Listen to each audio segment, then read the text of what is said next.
तो हेलो जी, नमस्कार। क्या हाल चाल और कैसे हैं आप सभी लोग? मुझे उम्मीद है आप सभी लोग बहुत अच्छे होंगे। मेरा नाम बायो अमन है और आप सभी का स्वागत करता हूं आज के इस बेहतरीन और शानदार से वीडियो में। पुराने वाली वीडियो को सच में आप लोगों ने बहुत प्यार दिया, उसके लिए तहे दिल से बहुत बहुत बहुत यानी कि सबसे ज़्यादा आप सभी लोगों का धन्यवाद। आप सभी लोगों को सबसे पहले मैं बता दूं कि देखो, क्लास 12th बायोलॉजी आज अपन लोग पढ़ने क्या वाले हैं।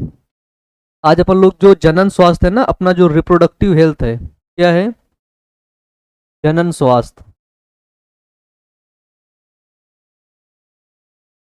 जनन स्वास्थ्य कक्षा 12 जीव विज्ञान के जो आपके एनसीईआरटी में, किसमें? एनसीईआरटी में क्वेश्चंस दिए हुए हैं। ठीक है, एनसीईआरटी के सभी क्वेश्चंस आज हम इस वीडियो में सॉल्व करेंगे।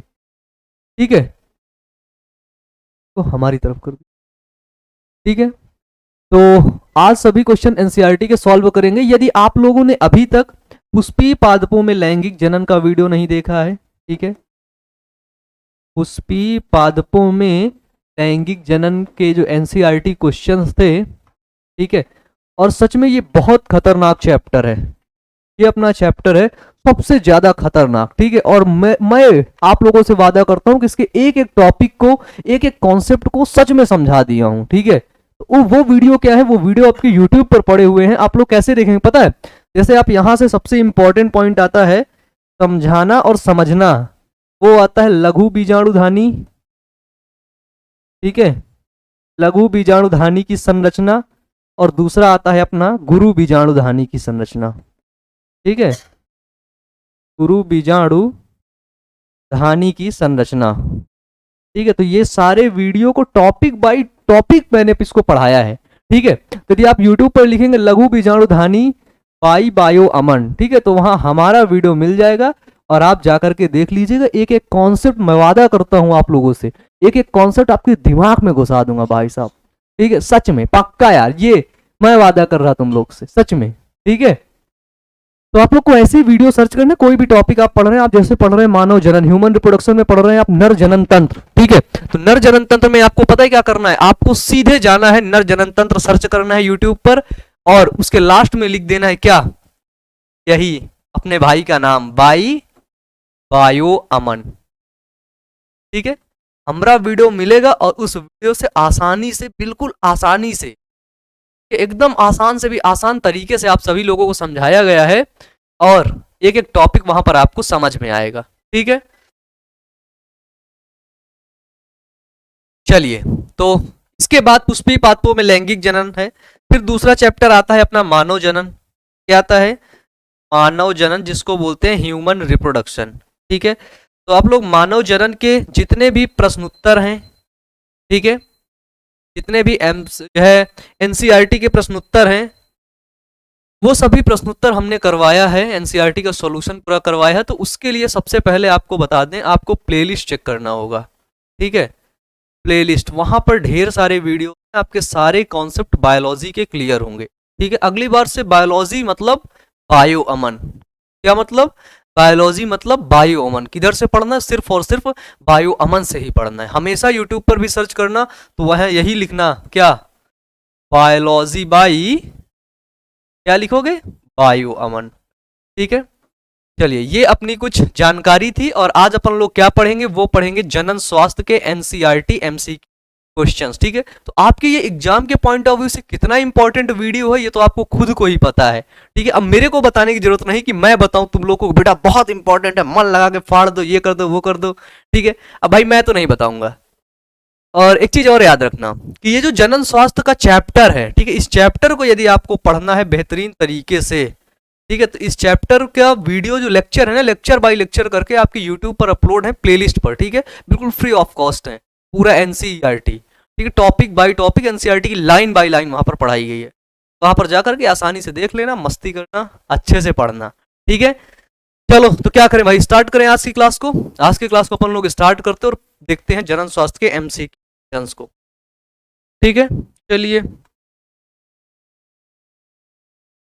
पीडीएफ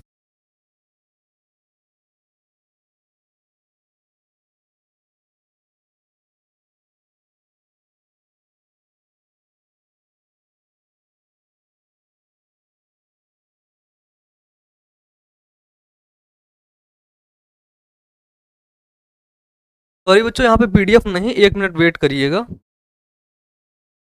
बस 1 मिनट।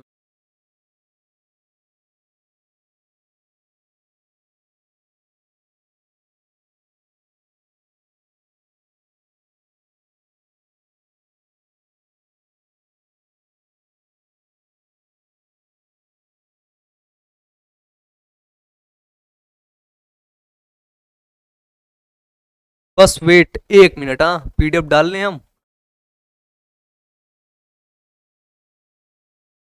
ये पीडीएफ सेव था लेकिन ये वर्ड डॉक्यूमेंट ये फॉर्म में नहीं, इस वजह से वहां पर अपना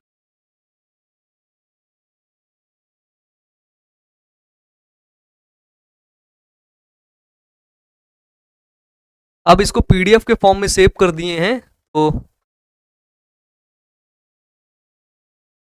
चलिए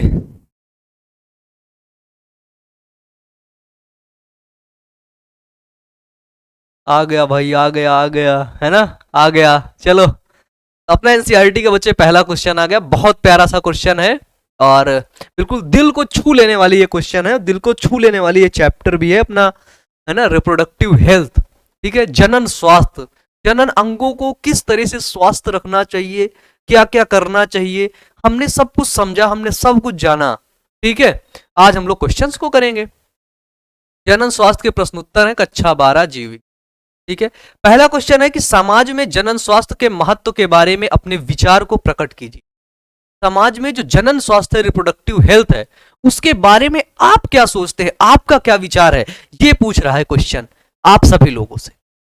ठीक है, तो नो डाउट आप लोग अलग अलग चीजें सोच रहे होंगे, आप कुछ सोच रहे हैं, कुछ सोच रहे होंगे, लेकिन उन सभी सोचों को मिलाइए यहाँ पे आज के इस आंसर में कि या ये सोच आपकी तरह ही है, जैसा आप सोच रहे हैं वैसे ही सोच है ना ये वाली।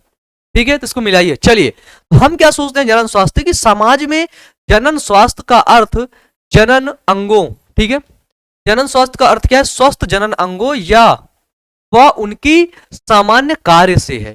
ठीक है, यानी कि जो हमारे जननांग हैं, ठीक है, जो हमारे जनन अंग हैं वो क्या रहे, वो स्वस्थ रहे और वो सही तरीके से वो कार्य करते रहे। ठीक है, इससे क्या है, इसका अर्थ है जनन स्वास्थ्य का। ठीक है, अतः जनन स्वास्थ्य का मतलब ऐसे समाज से है जिसके व्यक्तियों के जनन अंग शारीरिक व क्रियात्मक रूप से स्वस्थ हों। ठीक है, जनन स्वास्थ्य का अर्थ यानी बेसिकली अगर हम समझें तो इसका मतलब यही है कि जो व्यक्ति है उस व्यक्ति के जो जनन अंग हैं वो शारीरिक रूप से और क्रियात्मक रूप से वो क्रियाशील भी हो, एक्टिव भी हो, उससे उसमें वो क्या हो, स्वस्थ हो, हेल्दी हो।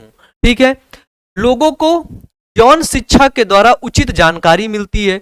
जब यौन शिक्षा को बढ़ावा दी जाती है, ठीक है, उसके द्वारा क्या होता है, लोगों को, बच्चों को जो भी पढ़ते हैं उनको एक उचित जानकारी मिलती है। ठीक है, सही जानकारी मिलती है, उनको कोई गलत जानकारी नहीं मिलती, फिर उनको कोई बहका नहीं सकता, उनको कोई उल्लू नहीं बना सकता है।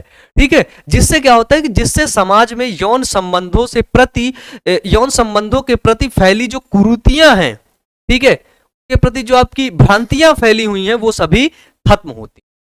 ठीक है, अगर आप उनको बच्चों को सीधे जानकारी दे दोगे कि देखो ऐसा ऐसा करके ऐसा होता है, तो बच्चों को तो सब पता ही हो गया ना, उन लोगों को तो पता ही हो गया ना। अब उन लोगों को आप उल्लू नहीं बना सकते हो। समाज में जो भ्रांतियां फैली हुई हैं उनसे वो अलग ही सोचेगा भाई, उनसे वो अपर ही सोचेगा अब, क्योंकि उसको जानकारी मिल गई है, उसको नॉलेज मिल गई है, उसको पता है मेरे लिए क्या हानिकारक है, मेरे लिए क्या लाभदायक है। ठीक है, उसे पता है कि अनसेफ सेक्स क्या होता है। ठीक है, उसे पता है कि कॉन्डोम का इस्तेमाल किस लिए किया जाता है, उसे पता है कि सेक्सुअल ट्रांसमिटेड डिजीज किस तरीके से फैलती हैं, उसे पता है। ठीक है, क्यों पता है, क्योंकि उसने पढ़ रखा है, उसको जानकारी है इस चीज की। देन आगे देखो, जनन स्वास्थ्य के अंतर्गत लोगों को विभिन्न प्रकार के यौन संचारित रोगों, सेक्सुअल ट्रांसमिटेड डिजीजों से परिवार नियोजन के लिए उपाय। सेक्सुअल ट्रांसमिटेड डिजीज क्या होती है, आसानी से फैल जाती हैं। ठीक है, अनसेफ सेक्स करने से, जिसके मल्टीपल सेक्स पार्टनर होते हैं, इनके द्वारा क्या होता है, सेक्सुअल ट्रांसमिटेड डिजीज। जैसे आपकी सबसे खतरनाक डिजीज है HIV, हेपेटाइटिस बी। ठीक है, ये सभी वायरस से होने वाली डिजीजें हैं, और अगर HIV का वायरस एक बार बॉडी में एंटर किया तो फिर समझो वो जान लेकर ही छोड़े, और कोई दूसरा ऑप्शन है ही नहीं। जिसकी शादी हो गई है भाई, मान लेते शादी हो गई तो वो बच्चे पैदा करने में लगा है, 2-4 हो गए, 10 हो गए, 15 हो गए, 20 हो गए, ऐसे करके लगा है। ठीक है, तो परिवार नियोजन के उसके उपाय बताते हैं कि भाई देख, ठीक है, ऐसे ऐसे कर ले तो 2 ही बच्चे होंगे, तीसरे बच्चे में आईयूडी सेट करवा लेना। ठीक है, ऐसे करके लोगों को जानकारियां दी जाती हैं। ठीक है, छोटे परिवार के लाभ बताए जाते हैं कि अगर तुम्हारा परिवार छोटा है, 2 बच्चे हैं, तो क्या होगा, वो दोनों अच्छा खाना खाएंगे, उनको अच्छी शिक्षा मिलेगी, रहने के लिए उनकी व्यवस्थाएं अच्छी होंगी। ठीक है, तुम उनको अच्छे स्कूल में डाल पाओगे, अच्छा एजुकेशन, अच्छा फूड, अच्छे न्यूट्रिशन, अच्छे लोग उसको मिलेंगे। ठीक है, अच्छे उनको तुम कपड़े दे पाओगे। और अगर वही जगह 10 बच्चे पैदा कर लिए, उससे क्या होगा, 1-2 ठो ऐसे मर जाएंगे बीमारी से, 2-4 ठो कुपोषण होगा, 1-2 को अच्छा खाना मिलेगा, किसी को खाना मिला तो किसी को कपड़े नहीं मिल रहे हैं, है ना, ऐसे होगा। लेकिन लोगों की मेंटालिटी कुछ अलग ही है, वो लोग कुछ और सोचते हैं। पता है, जो आपके जो काम करने वाले लोग होते हैं वो ये सोचते हैं कि मैं अकेला हूं, एक दिन काम करता अपने को 500 मिलता, अगर मैं 10 बच्चे पैदा कर दूं, कितने, 10, दांत ना निकालना, अगर मैं 10 बच्चे पैदा कर दूं और वो 10 बच्चे 10 साल के अंदर काम करने लगेंगे, अगर ठीक है 10 साल के अंदर काम में लगा दिया, 500 रुपए रोज मिला, तो 500 गुणते 10 कर देता है सीधे। ठीक है, सीधे 500 गुणते 10 करता है और आ जाता है कितना, 5000। ठीक है, अब वो बोलता है कि भाई साहब एक दिन का अपन 5000 कमाएगा। ठीक है, तो क्या करेगा वो, 10,000 में 10 बच्चे पैदा करने के लिए वो लग जाता है, 1 करता है, 2 करता है, ऐसे करके शुरू रहता है वो अपना। ठीक है, तो ऐसा भी होता है, लोग ऐसा भी सोचते हैं, इस हद तक भी सोचते हैं, समझ रहे हो। तो इसके बाद क्या है कि छोटे परिवार के लाभ बताया जाता है, सुरक्षित यौन संबंध बताया जाता है कि भाई सेफ सेक्स आप कैसे करेंगे, सेक्सुअल एक्टिविटीज में जब आप इन्वॉल्व होंगे तो उसमें सेफ सेक्स क्या होता है ना, इन सारी चीजों के बारे में आपको बताई जाती है। ठीक है, इसके प्रति जागरूक किया जाता है। ठीक है, अवेयर किया जाता है, लोगों को बताया जाता है कि भाई देखो ऐसा ऐसा ऐसा होता है। ठीक है, तुमको कोई टॉर्चर करे, तुमको कोई परेशान करे, तुम्हारे साथ कोई जबरदस्ती करे, तुम बिल्कुल से नहीं, ठीक है, बता देना कि भैया ऐसा हो गया उधर को। ठीक ठीक है, और एक्चुअली बात ये, दूसरी बात इसमें एक पहलू और भी है। पहलू ये है कि हम ऐसी जो बातें होती हैं वो हम अपने मदर और फादर से कर नहीं पाते, क्योंकि हमारे माता और पिता जो होते हैं वो इतने फ्रेंडली नहीं होते हैं, है ना। मानते हो ना इस बात को आप लोग, कि आप लोग झेल रहे होंगे उस चीज को, है ना। क्या होता है, या तो फिर उनको फ्रेंडली बना लो। ठीक है, मम्मी को बताओ कि मम्मी देखो ऐसी ऐसी बात है। ठीक है, पापा पास बैठो, बता दो देखो पापा ये बात हो गई, ऐसे ऐसे हो गई। ठीक है, तो उन लोग को थोड़ा सा एक्सपीरियंस, वो लोग आपको बताएंगे। और जो भी बातें होती, जो भी गलतियां होती, आप अपने दोस्तों से जो है शेयर करते हैं।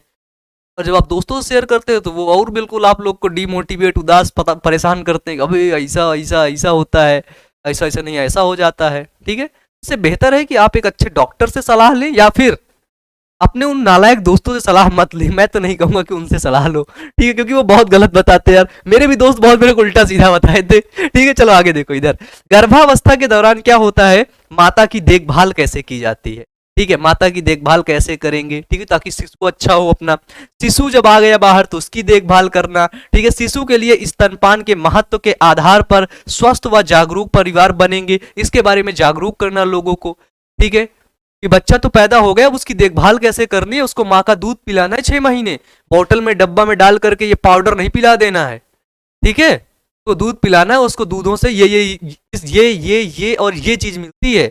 ठीक है, इम्यूनोग्लोबिन ए मिलता है, विटामिन मिलता है, प्रोटीन मिलती है, जो जो चीजें हैं सारी चीजों के प्रति उनको अवेयर किया जाता है, उनको बताया जाता है। क्योंकि माँ बनना तो आसान है, बताओ माँ बनना कोई बहुत बड़ा काम है क्या, बिल्कुल आसान काम है। लेकिन उसके बाद उस बच्चे की देखभाल करना, उस बच्चे की केयर करना, और उस बच्चे में अच्छे संस्कार डाल करके उस बच्चे को सच में अच्छा बनाना एक बहुत बड़ी बात होती है। ठीक है, बहुत बड़ा टास्क होता है एक माँ के लिए। ठीक है, और नो डाउट सारी माँ यही सोचती है मेरा बेटा बहुत अच्छा करे, मेरी बेटी बहुत अच्छी हो, सब लोग सोचते हैं। बस ये फर्क है कि उन लोग को थोड़ा सा डायरेक्शन नहीं पता रहती, क्योंकि वो लोग आज के जमाने में नहीं ना, जमाना जैसे हम लोग देखते हैं ना, कि वो लोग आज के समय में नहीं है। और आज के समय में क्या चीजें इतनी तेजी से बदल रही है, इतनी तेजी से चीजें बदल रही है कि, है ना। चलिए हम लोग यहां देखते हैं अब इसके बाद क्या है कि विद्यालय में प्रदान की जाने वाली स्वास्थ्य तथा यौन शिक्षा। ठीक है, क्या है कि स्वास्थ्य तथा यौन शिक्षा से आने वाली पीढ़ी ठीक ठाक विचारधारा वाली होगी, जिससे हमारा समाज और देश और मजबूत होगा। ठीक है, जिससे हमारा समाज और देश क्या होगा, और मजबूत होगा। विद्यालयों में इसीलिए यौन शिक्षा को बढ़ावा दिया गया, ताकि बच्चों को जानकारी मिले, सही जानकारी बच्चों तक पहुंचे। और सच में आप लोग बहुत अच्छे बच्चे हैं जो आप इन जैसे चैप्टर्स को किसी अच्छे टीचर से पढ़ रहे हैं।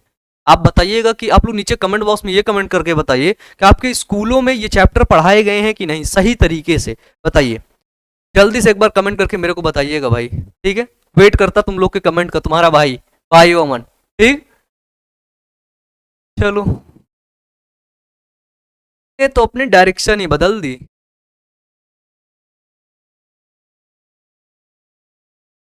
सामने होना, क्या कहते हैं सर आप?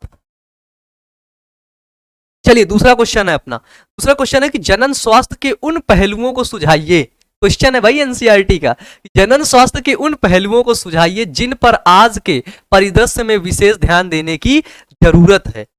जिन पर विशेष ध्यान देने की जरूरत है, ठीक है, जनन स्वास्थ्य के उन पहलुओं को सुझाने की बात कर रहे हैं। उन पहलू के बारे में बताओ जिन पर आज विशेष, बिल्कुल मतलब गहराई से ध्यान देने की जरूरत है, बिल्कुल सीरियस होकर के ध्यान देने की जरूरत है। तो कौन कौन से पहलू हैं देखते हैं।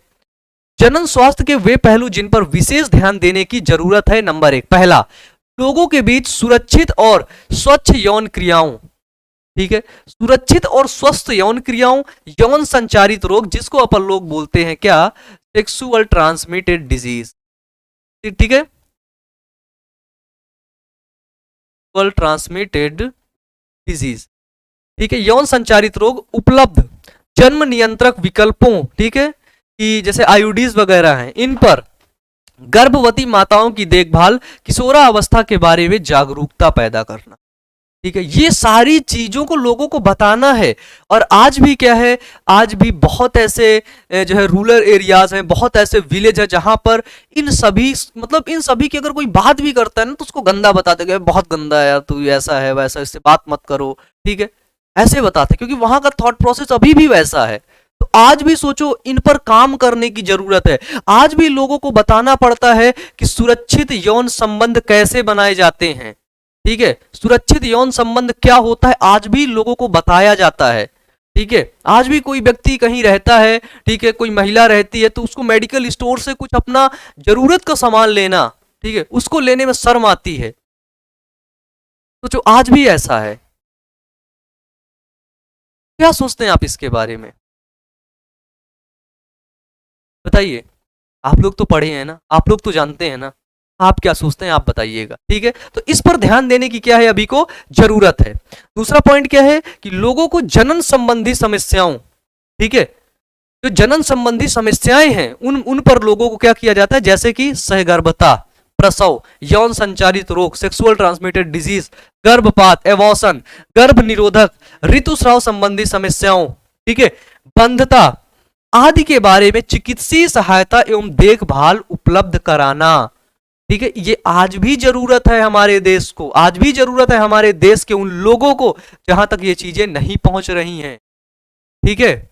आज भी जरूरत है उनको बताने की कि बंधता, स्टेराइल हो गए हो, क्या है, शादी हो गई है, 5 साल हो गया, 2 साल 3 साल हो गए, बच्चे नहीं पैदा हो रहे, तो अब आपको क्या करना चाहिए। आज भी लोगों को बताने की जरूरत है, ठीक है, कि ऋतुस्राव संबंधी समस्याएं क्या होती हैं, और अगर ये हैं आपके पास तो आप जाइए डॉक्टर से मिलिए, ठीक है, क्योंकि लोग नहीं जाते, उनको शर्म आती, उन्हें लगता है कि डॉक्टर क्या सोचेगा, ठीक है, सामने वाला क्या सोचेगा मेरे बारे में, मेरे को ऐसी दिक्कत है, मेरे को, जैसे आपका हाथ है, जैसे आपका गाल है, जैसे आपके कान, ये आपके क्या है, बॉडी ऑर्गन ही तो है।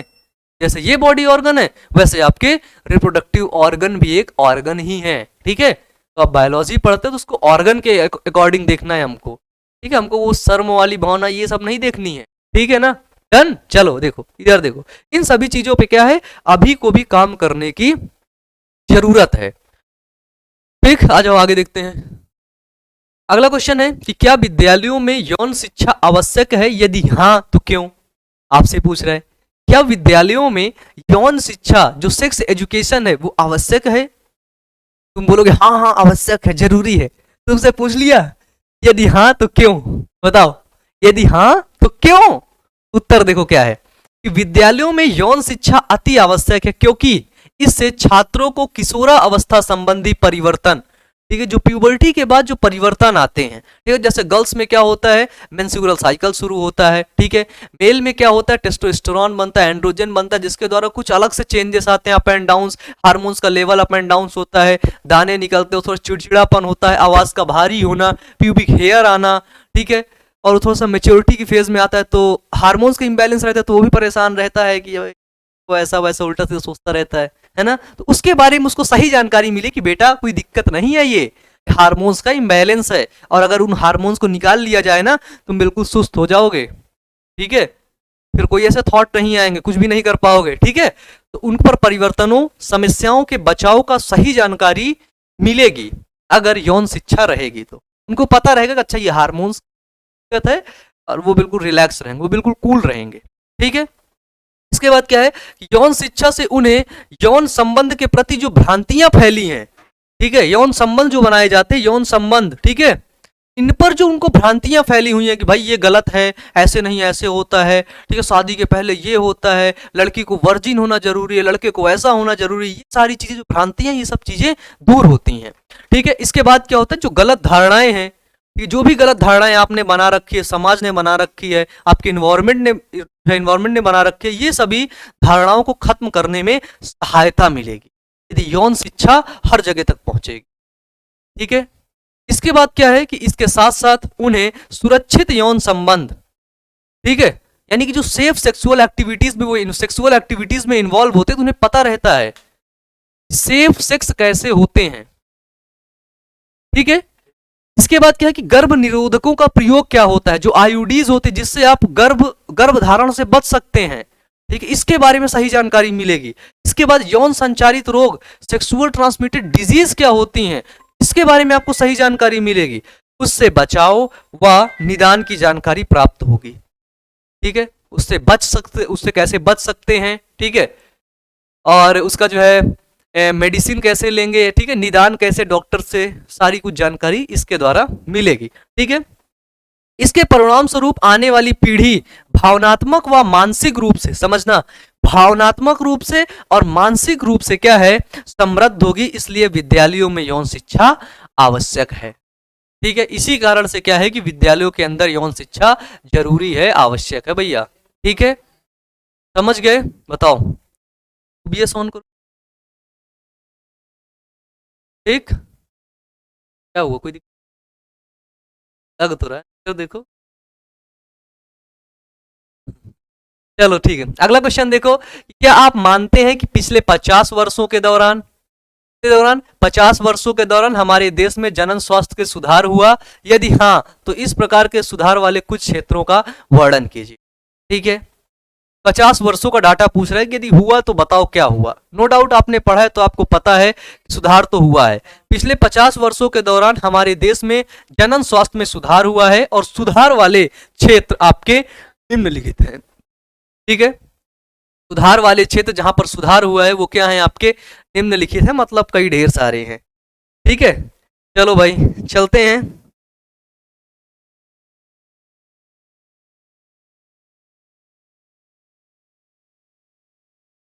ठीक।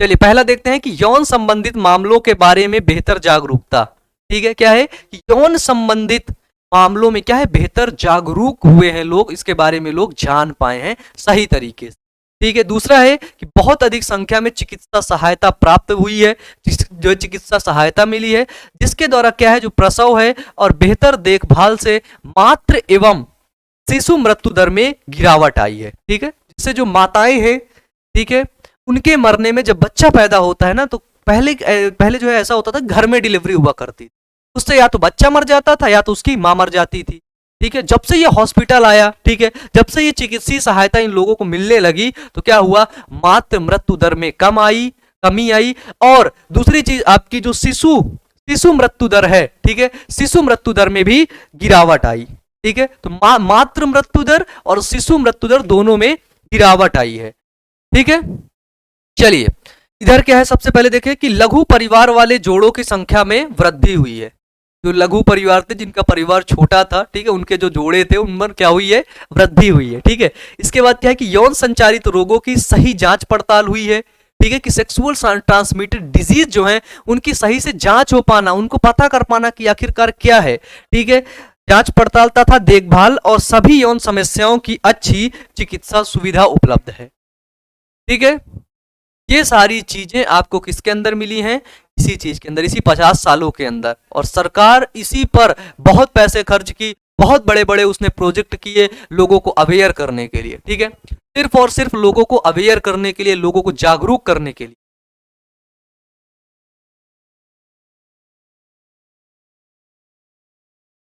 चलिए अगला देखते हैं कि जनसंख्या विस्फोट के कौन से कारण हैं।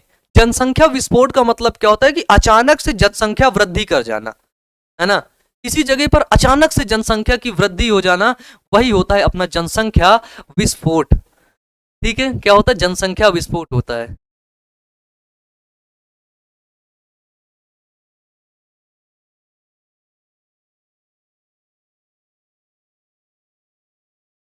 छप्पन 53,353 पंची, धर्मेंद्र सराई बोलते पंची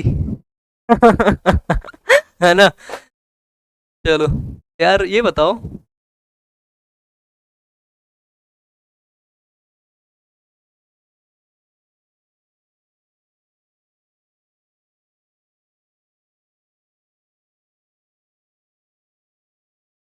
चलिए तो जनसंख्या में वृद्धि एवं इसके कारण क्या है। सबसे पहली चीज कि किसी भी क्षेत्र में कोई एक क्षेत्र है और यहाँ पर अधिक जनसंख्या आ जाए, यहाँ पर जैसे रहते हैं सिर्फ सिर्फ 5 लोग, ठीक है, लेकिन अब यहाँ पर जनसंख्या में वृद्धि हुई और यहाँ पर पहुंच गए, कितने लोग हो गए, 20 लोग, ठीक है। तो क्या होता है कि किसी क्षेत्र में, मान लेते ये क्षेत्र है, ठीक है, तो किसी क्षेत्र में एक निश्चित समय में, एक निश्चित समय में, 1 साल में, 2 साल में, एक निश्चित समय में बढ़ी हुई आबादी या जनसंख्या को जनसंख्या वृद्धि कहते हैं या जनसंख्या विस्फोट कहते हैं। इसके कई कारण हो सकते, ठीक है। जैसे पहला कारण, पहला बड़ा प्यारा सा कारण है कि स्वास्थ्य सुविधाओं के कारण, जब से लोगों को जो है हेल्थ सेक्टर में काम हुआ, हॉस्पिटल्स बने, इन लोगों को क्या हुआ कि स्वास्थ्य सुविधाएं मिली। जो डिलीवरी घर में हुआ करती थी अब वो घर में ना होकर के हॉस्पिटल में हो रही है, जिससे माँ भी बच रही है, बच्चा भी बच रहा है, दोनों बच रहे हैं, ठीक है। जच्चा और बच्चा से करके ना शिशु की देखभाल करके ऐसे स्लोगन बनाए गए, लोगों को अवेयर किया गया,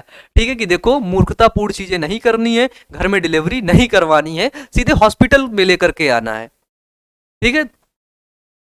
और यहां तक सोचो, लोग बताने के बाद भी नहीं जाते, गवर्नमेंट क्या करती, बड़ी बड़ी हॉस्पिटल बनवाती है, ठीक है, 5-5 10-10 मंजिल का, और उसमें बड़े बड़े डॉक्टर को रखती है, अच्छा हेल्थ सेक्टर में अच्छी चीजें देती है, अच्छी चीजें अवेलेबल करवाती है, ठीक है। मैंने हॉस्पिटल में खुद रह के मैं 1-2 साल वहां पे काम किया, मैंने देखा है कितना पैसा वहां पे आता है, कितने बड़े हॉस्पिटल रहते, कितनी बड़ी मशीनें रहती हैं।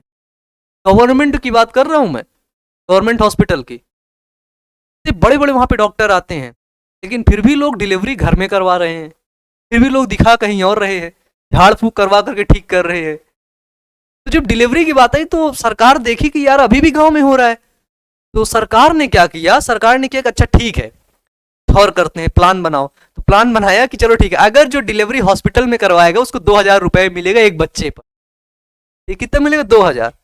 तब लोग सोचे कि यार घर में करवाएंगे तो वह हॉस्पिटल चले जाएंगे, 2,000 रुपया ही मिल जाएगा, तो लोग डिलीवरी हॉस्पिटल जाके करवाने लगे, ठीक है, कुछ करवाने लगे। या बाकी अभी कुछ ऐसी जगहें हैं, ठीक है, इंडिया के अंदर जहां पर अभी भी ऐसा ही होता है, ठीक है। चलिए तो स्वास्थ्य सुविधाओं के कारण क्या होता है, शिशु मृत्यु दर, जिसको बोलते हैं इन्फेंट मोर्टिलिटी रेट, ठीक है, इसको इंग्लिश में बोलते हैं IMR। इसका फुल फॉर्म क्या होता है, इसको बोलते हैं IMR। IMR का मतलब इन्फेंट मोर्टिलिटी रेट, इन्फेंट का मतलब होता है बच्चा, शिशु, ठीक है। तो जब बच्चा पैदा हो रहा है तो शिशु के मृत्यु दर में कमी आई, ठीक है। जैसे पहले 100 बच्चे पैदा होते तो 80 मर जाते थे, लेकिन अब 100 बच्चे पैदा हो रहे हैं तो उसमें से 90 बच्चे बच रहे हैं, मर सिर्फ 10 रहे हैं। कितने बच रहे हैं, 90 बच्चे बच रहे हैं, मर सिर्फ 10 रहे हैं, ठीक है। तो उन पर कमी आ गई। और मातृ मृत्यु दर, जिसको बोलते हैं मैटरनल मोर्टिलिटी रेट, MMR, ठीक है, IMR और MMR, ठीक है, मैटरनल मोर्टिलिटी रेट में भी कमी आई, क्योंकि जब डिलीवरी हॉस्पिटल में हुई, सही तरीके से हुई, डॉक्टर्स भी थे, नर्स भी थी वहां पर अवेलेबल थी, उनको अच्छी स्वास्थ्य सुविधाएं मिली, जिसके द्वारा क्या हुआ, माँ भी बच गई, शिशु भी बच गया, ठीक है। तो इसके द्वारा क्या हुआ, जन्म दर बढ़ी, जनसंख्या बढ़ी, और क्या हुआ, जो जनसंख्या में वृद्धि हो गई, ठीक है। दूसरी चीज क्या है कि जनन योग्य व्यक्तियों की संख्या में वृद्धि का होना, ठीक है। देखो 50 साल पहले अगर बात की जाए, 20 साल पहले या मान लेते हैं 30 साल पहले तक क्या हुआ, 30 साल पहले स्वास्थ्य सेवाएं अच्छी थी, अच्छी हो गई, लोग हॉस्पिटल के बारे में जानने लगे, वहां कुछ कुछ जाने लगे, सारी चीजें होने लगी। तो जब 30 साल पहले लोग जाने लगे तो मान लेते हैं अब और आगे चले और 20 साल बचा। मान लेते हैं मैं अपनी बात तो नहीं, किसी और की लेते हैं, है ना। तो मान लेते हैं कि जो 2002 में पैदा हुआ था, ठीक है, 2002 में पैदा हुए 1000 बच्चे, 1000 बच्चों में क्या हुआ, 1000 बच्चों मान लेते हैं 10 बच्चे मर गए, 10 बच्चे क्या हुए, मर गए। बाकी जो 995 बच्चे हुए वो 20 साल बाद क्या हुए, जनन योग्य हो गए। 20 साल बाद वो 995 बच्चे फिर जनन करेंगे, 20 साल बाद वो 995 बच्चे जनन करेंगे, समझ रहे हो। और उससे पहले उनके माता पिता कितनी बार कर लें वो पता नहीं, 2-4 बच्चे और पैदा कर दें, वो दूसरी बात हो गई, ठीक है। तो जो जनन योग्य व्यक्ति हैं, ठीक है, जनन योग्य व्यक्ति जिसको ढूंढ ढूंढ के शादी करवाते रहते कि भाई आजा भाई, है ना, लड़की बड़ी हो गई, लड़का बड़ा हो गया, शादी कर दो। जैसे यहाँ पर हमारे धर्मेंद्र सर हैं, बड़े हो गए हैं ना, अब इनको शादी करने की एडवाइस दी जा रही है, क्यों सर, है ना, लड़के बड़े हो गए ना एक्चुअली। तो ये क्या है, ये अपने जनन योग्य व्यक्ति हैं। कितने साल की उम्र होंगी इनकी, कितने साल की होगी सर, हाँ 25 के हैं। देखो 25 में क्या है, इनकी जनन योग्य उम्र है, ठीक है, अब ये बच्चा पैदा कर सकते हैं, है ना। तो अब ये शादी करेंगे, ठीक है। अब कहां पर शादी करेंगे पता नहीं, देखो मान लेते हैं कि जैसे इनकी शादी इससे होती है, ठीक है, ये देखो बबली से, ये देखो अब इससे हुई तो फिर क्या आया, फिर एक छोटा सा बबलू आ गया। अभी तक ये एक थे, अभी तक ये एक थे, देखो अभी हंस रहे हैं, अभी एक थे, बबली आई और ये बबलू भी आ गया, 3 लोग हो गए। जनसंख्या में वृद्धि हो गई कि नहीं। अब जहां धर्मेंद्र सिंह अकेले रहते थे, ठीक है, उस कमरे में अब 3 लोग रह रहे हैं, ठीक है। तो अब इनको आइडिया आया कि यार, बबली ने आइडिया दिया कि देखो ये कमरा सही नहीं है, कमरा बदल दो। धर्मेंद्र सर ने फ्लैट ले लिया, ठीक है, उधर चले गए, उधर शिफ्ट हो गए। अभी क्यों, क्योंकि जनसंख्या बढ़ गई ना। अभी 2-4 साल में और रुके तो 4-5 और आ गए, ये देखो। फिर इन 5 को स्कूल भेजना, 20 साल तक तैयार करना, और 20 साल बाद फिर ये जनन करने योग्य हो गए, है ना। फिर इनकी भी शादी होगी, क्यों सर, क्या कहते हैं आप, है ना। फिर धर्मेंद्र सर इंतजार करेंगे अपने बच्चों की शादी के लिए, पैसे इकट्ठा करेंगे, ठीक है। चलिए तीसरा है अपना कि अच्छी स्वास्थ्य सेवाओं के कारण, जब लोगों को अच्छी स्वास्थ्य सेवाएं मिली, उसके कारण क्या हुआ, जो जीवन स्तर है उसमें सुधार हुआ, ठीक है। और जब सुधार हुआ तब क्या हुआ, तब जनसंख्या में विस्फोट हुआ, जनसंख्या बढ़ी, ठीक है। चलिए यहां तक क्लियर भाई, यहां तक क्लियर। आगे बढ़े हम लोग। अगला है, देखो अभी तो 3 है, चौथा है कि अशिक्षा के कारण व्यक्तियों को परिवार नियोजन के साधनों का ज्ञान ना होना और परिवार नियोजन के तरीकों को पूर्ण रूप से ना अपनाया जाना, ठीक है। अभी भी अशिक्षित लोग हैं हमारे समाज में जो क्या करते हैं, जिनको परिवार नियोजन, फैमिली प्लानिंग का ज्ञान नहीं है ना। वो 2 बच्चों के बाद वो भी लगे रहते, 5 बच्चे कर दिए, 6 बच्चे कर दिए, 7, 8, 9, 10, है ना। मैंने तो ऐसा देखा जिसके 15-15 बच्चे हैं, ठीक है।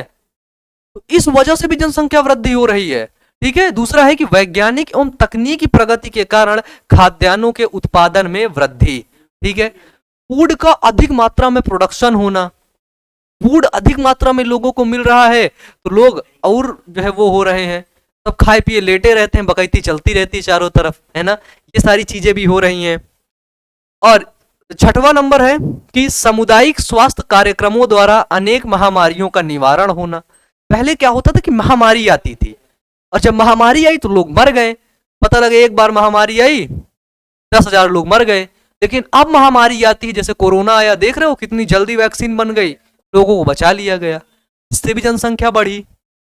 7वां नंबर है कि निम्न सामाजिक स्तरों के कारण अधिकांश निर्धन व्यक्ति यह विश्वास करता है, जो गरीब व्यक्ति होता है वो यह विश्वास करता है कि जितने अधिक बच्चे होंगे उनके पास उतना ही अधिक धन होगा, ठीक है। जो गरीब व्यक्ति होता है वो आज भी वो ये विश्वास करता है कि जितने अधिक बच्चे पैदा करूंगा, ठीक है, वो 10 बच्चे काम करेंगे, 10 बच्चे काम करेंगे तो वो कैलकुलेशन कर लेता है, 500 गुणते 10, 5,000 रुपया दिन का आएगा मेरे घर, ऐसे कैलकुलेशन कर लेता है, ठीक है। इसके द्वारा भी जनसंख्या में वृद्धि होती है, ठीक है। और मैं आपको बताऊं, जब मैं बहुत छोटा था तो मैं इस बात को सुना था, अब कहाँ पे मैं एक बार गांव गया था शायद, तो वहां पर कोई व्यक्ति बता रहा था ऐसे ही, तब मेरे कान में ये बात आई कि वो बता रहा था कि देखो अभी हम अकेले थे, अकेले काम कर रहे थे, है ना, 300 रुपया मिलता था।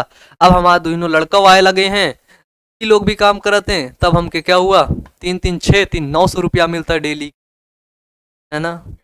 इस तरह क्या हुआ, इस तरह वो बता रहे थे भाई।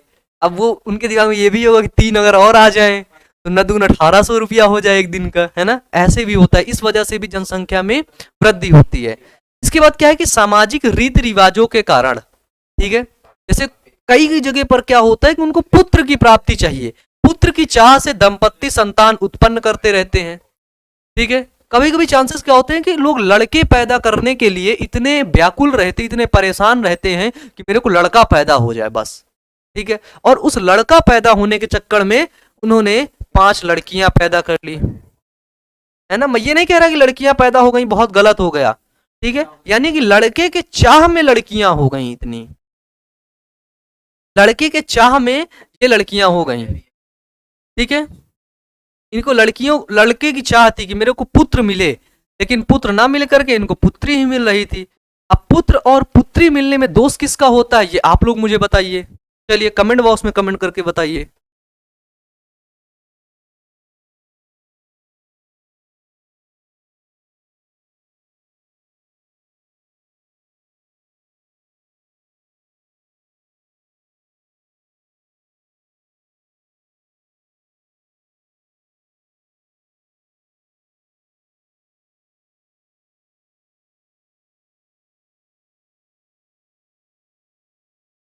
पहली बार आपकी क्लास का चलिए, तो फिर यहाँ पे क्या था कि, ठीक है, यहाँ तक क्लियर है सबको, बताइए। तो पुत्र प्राप्ति के चक्कर में मैंने कई ऐसे अपने जीवन में, पर्सनली अपने लाइफ में मैंने कई ऐसे लोगों को देखा है जिनको लड़का चाहिए था, है ना, और वो लड़का के चक्कर में, है ना, जनन करते गए और उनके पास आज 5 लड़कियां हो, 6 लड़कियां हो, 4 को लड़की हो, फिर भी लड़का नहीं हुआ, फिर भी वो परेशान है। वो लोगों के पास जाते हैं, कोई, है ना, दवा देता है, मैं दवा दे रहा हूं तुमको लड़का पैदा हो जाएगा, तो ऐसा कभी नहीं होता। दवा खाने के बाद भी 50% चांसेस हैं कि लड़का होगा और 50% चांसेस है कि लड़की होगी, ठीक है। तो आप लोग ऐसी मूर्खतापूर्ण हरकतें नहीं करिए, और अगर आपके पास ऐसा कोई कर रहा है तो उसको समझाइए, ठीक है। चलिए अगला है कि क्या गर्भ निरोधक का उपयोग न्यायोचित है, कारण बताइए, ठीक है। क्या गर्भ निरोधक का उपयोग न्यायोचित है, यानी कि सही है, यदि है तो इसका कारण बताइए, ठीक है। तो जैसे यदि इसमें बोला हाँ, गर्भ निरोधक का उपयोग नियोजित है, क्योंकि तीव्र दर से बढ़ती जनसंख्या को नियंत्रण करने में सहायक है। गर्भ निरोधक, जो लोग गर्भ निरोधक गोलियों का, ठीक है, आईयूडीज का उपयोग करते हैं, गर्भ निरोधक यंत्रों का उपयोग करते हैं, उसके द्वारा क्या होता है, जो बच्चे पैदा होने के चांसेस रहते हैं वो बहुत कम हो जाते हैं, ठीक है, जिससे क्या होगी, जनसंख्या को नियंत्रित करने में सहायक है कौन, यही गर्भ निरोधक उपयोग, ठीक है। तीसरा है कि यह कामेच्छा तथा मैथुन में बाधक नहीं होते हैं, ठीक है। जैसे गर्भ निरोधक जो युक्तियां हैं, ठीक है, जो गर्भ निरोधक टूल्स हैं आपके, ये सेक्स के दौरान आपको कोई बाधक नहीं प्रदान करते, कोई बाधा नहीं देते हैं, ठीक है। ये कोई बाधा प्रदान कर दें, अगर बाधा प्रदान कर दें तब क्या होगा, अगर बाधा कर देंगे तो लोग इसको यूज नहीं करेंगे, लोग इसका प्रयोग नहीं करेंगे, ठीक है। तीसरा पॉइंट है कि ये अवांछित गर्भधारण को रोकने और यौन संचारित रोगों को, ठीक है, यौन संचारित रोगों को, यानी कि सेक्सुअल ट्रांसमिटेड, ठीक है, सेक्सुअल ट्रांसमिटेड डिजीज को नियंत्रित करने में क्या होते हैं, ये सभी सहायक होते हैं, कौन, यही आपके गर्भ निरोधक, ठीक है। बताइए सभी को क्लियर है यहां तक। अगला क्वेश्चन देखिए,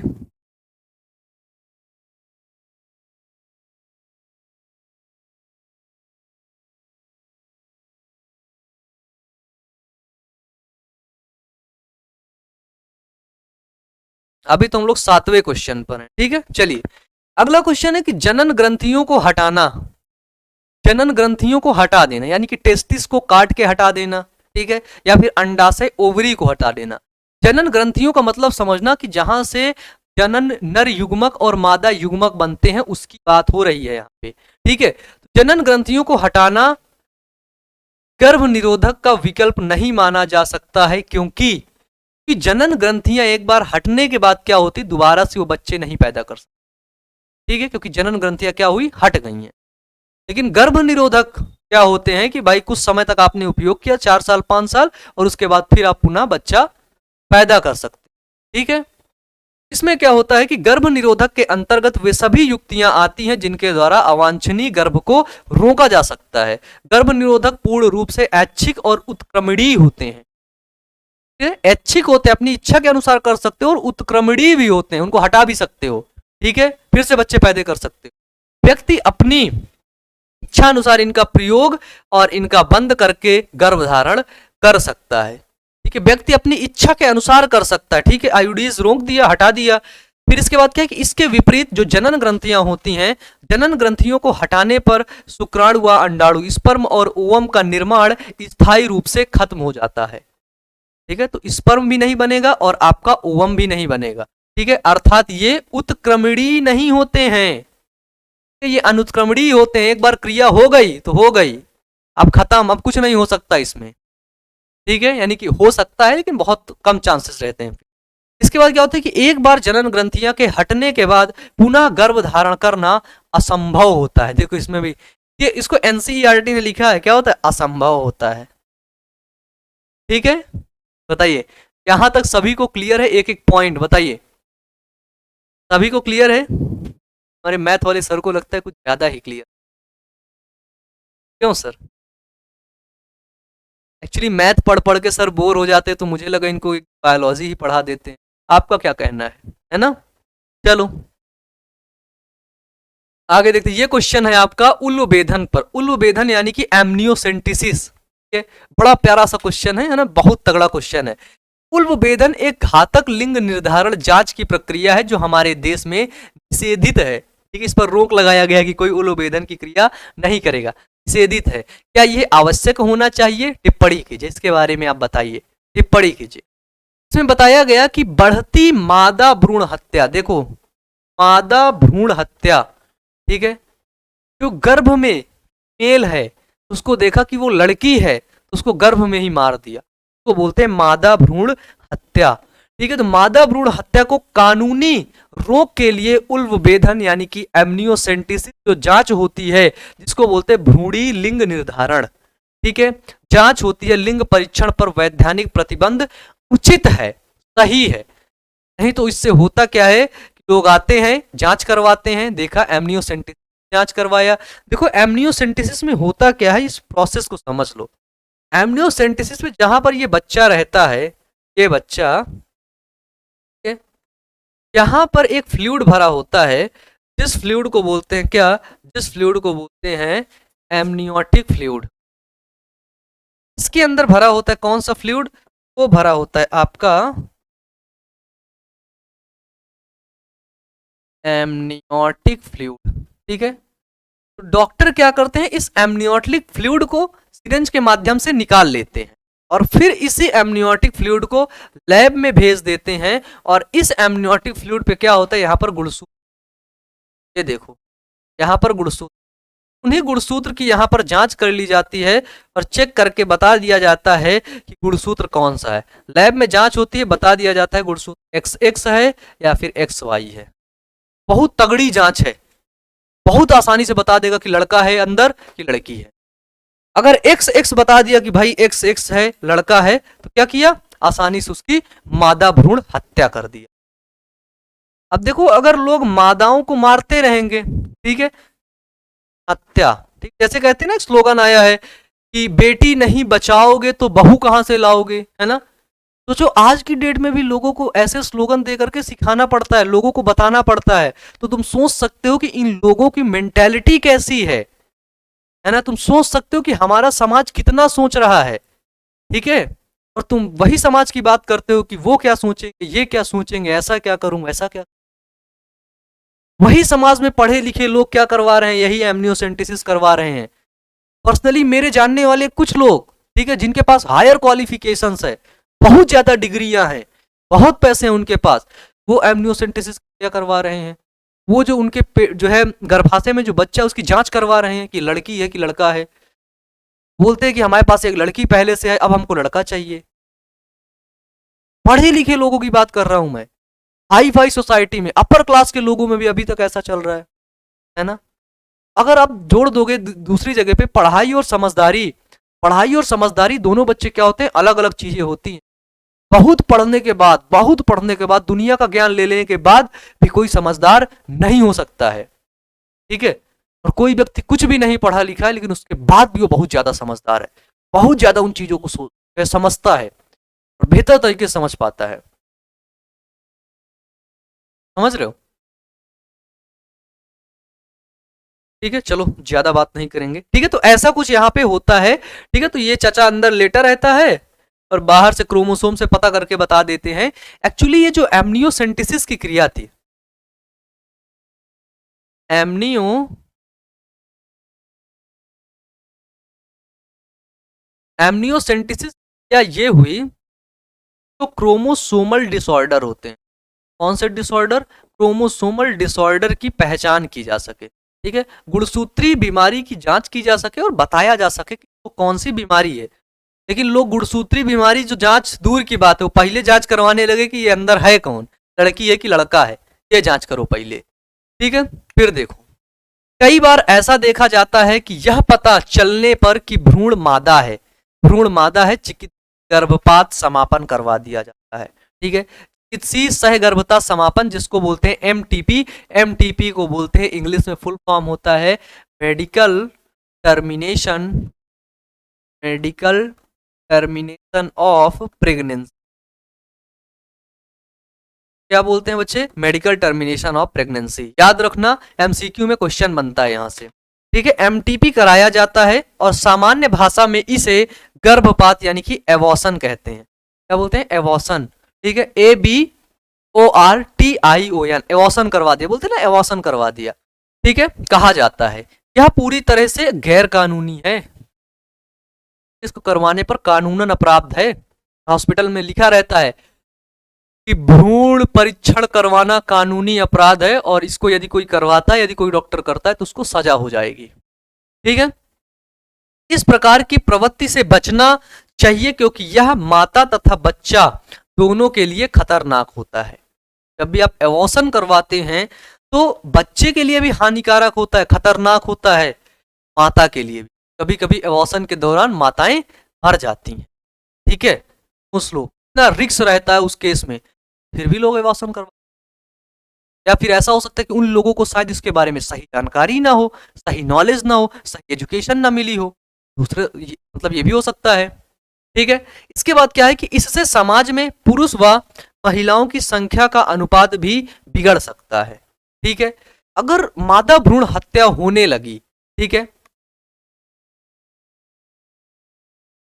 अगर मादा भ्रूण हत्या ज्यादा होने लगी, अधिक मादा भ्रूण हत्या होने लगी, क्या होगा?